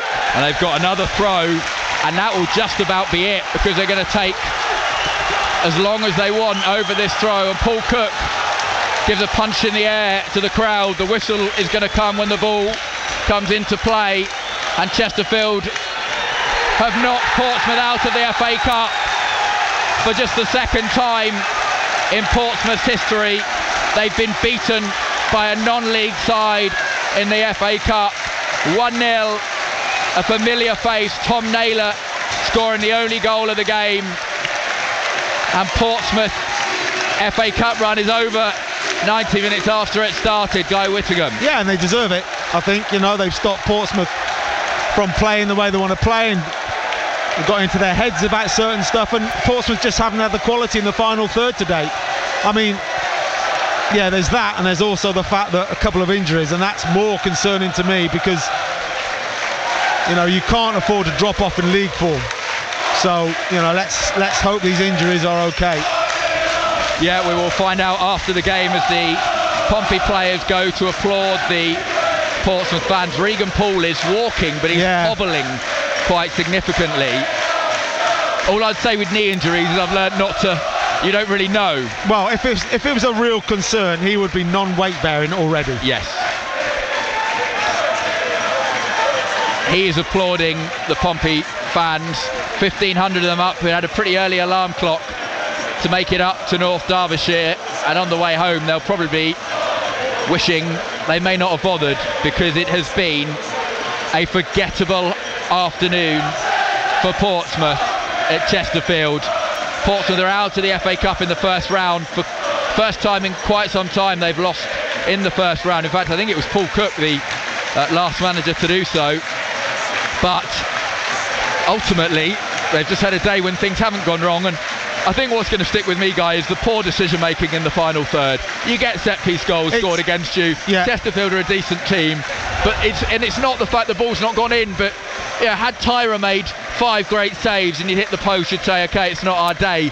But they just couldn't get the decision right under pressure in those, well, in any of the game, really. No, I mean, right at the end summed it up for me. You've got a corner and you've got a free kick, a chance to get the ball into the box, and you do neither. Either of them, you don't do it. So that's what's disappointing about today for me, is that, yeah, that final third. We could talk about, you know, in open play, the final ball, the final pass, but with set plays in the final third, last minutes of the game, you just got it's a free hit, get a ball in the box, get the ball into a danger area, and Portsmouth didn't do that. Reaction to come live from the touchline. We'll certainly try and get clarity on those injuries. Your thoughts very welcome. 08000 321 333 is the WhatsApp number. Make Solent your first word. 81333 the text number. Again, Solent needs to be the first word. At Solent Sport is where you can find us on social media. Really time for the inquest to begin. It's finished here at the SMH Group Stadium. Chesterfield 1, Portsmouth 0. Well, let's start that inquest, Andy. Thank you very much. Guy Whittingham, let's not mess about playing the Colchester goal again and any music, because quite frankly, it's not really the mood for it after that defeat. 3 shots on target all game, Guy. Just about tell the story, don't they, as well? Yeah, Adam, as I said to Andrew there, they didn't take advantage of the positions they got into. Whether that was open play or whether that was from, set plays. They didn't cause this defence of Chesterfield enough problems in the box, let alone outside the box. It was a strange one, Guy, watching it and listening to you two at the same time. I'm watching it thinking, when's the dominant period coming? Yes, possession's okay. They had 59% possession in the game. They had less shots than Chesterfield, and it did feel like Chesterfield did very well disrupting the way Pompey wanted to play. Yeah, that's part of the game, isn't it? For sure. For large parts of the game they did, but Portsmouth still had those opportunities in that final third where they were in decent positions. I mean, Lane in the second half, 2 of his crosses, were abysmal. And that's this occasion. It hasn't been all season, obviously, but today it was. Yeah, look, let's get Pompey fans' thoughts in on the tweets and on WhatsApp, please. 08000 321 333. Put Solent as a first word. Guy, that's actually the first time they've lost this season in 90 minutes of football. But I'm just wondering if, we know that they're not going to win the FA Cup. So when you look at where's the damage done today, the damage is done on the 2 injuries and the fact that it's maybe fractured a tiny bit of confidence, because although it's a different competition, if you've played in the game, you still feel, hang on, we've lost. It still brings you down a bit, doesn't it? I guess that and the injuries for me are almost more important than the actual going out of the cup. Yeah, the injuries are the big one for me, Adam. I think it's Paul especially, because he's part of the way that John Messina wants to build from the back, and very much, has been probably one of our best at doing that, or the best at doing that out of the back 2 at the moment, as well as being a decent defender, I might add. Yeah. But it's the style of play on the ball that he'll come out with from the back. I mean, teams have started cotton on to that, and when they're playing one up front, we'll stand that person on Poole and let Shaughnessy have the ball. That's how important he is. So he was on the pitch at the end. I would have thought that if it's a bad injury, then he'd be non-weight bearing already, but he did walk over and applaud the fans for turning up, that's for sure, and their support, as did the rest of the team. That's good news. So what do you think his injury is, having seen him go off? Probably, if you had to guess. It looked like some jarring to the knee of some sort. Right. He was barged off the ball by Grigg. Whether when he planted his foot or that just stuck in the ground, I don't know. His knee jarred. Let's hope that's what it is. Obviously you've got a week to get it right for Charlton. I guess, Guy, if, like you said, let's talk about it, if we're talking a knee, then what you're thinking is if there's any danger of any ligament damage, there's no way you're walking around the pitch at the end of the game. No. There's no way you're taking any chances on putting any weight on it, surely. So that's looked particularly. So. And Durin looked in quite a lot of pain when he came off, I thought, watching him. He was limping heavily, but I just wonder if he got a whack rather than anything else. But I don't know. Yeah, he looked upset to me. Yeah. And when he put his hands in his head, or head in his hands, maybe around head in his hands, I thought that maybe and when he was clutching first of all was the top of his left hamstring. So whether he thinks he's done that again, we'll have to wait. He's a very real talent as well, isn't he? Pompey Peanut says unrecognisable today. Nothing went right. Injuries, poor decisions, and crossing in the final third just looked miles off it.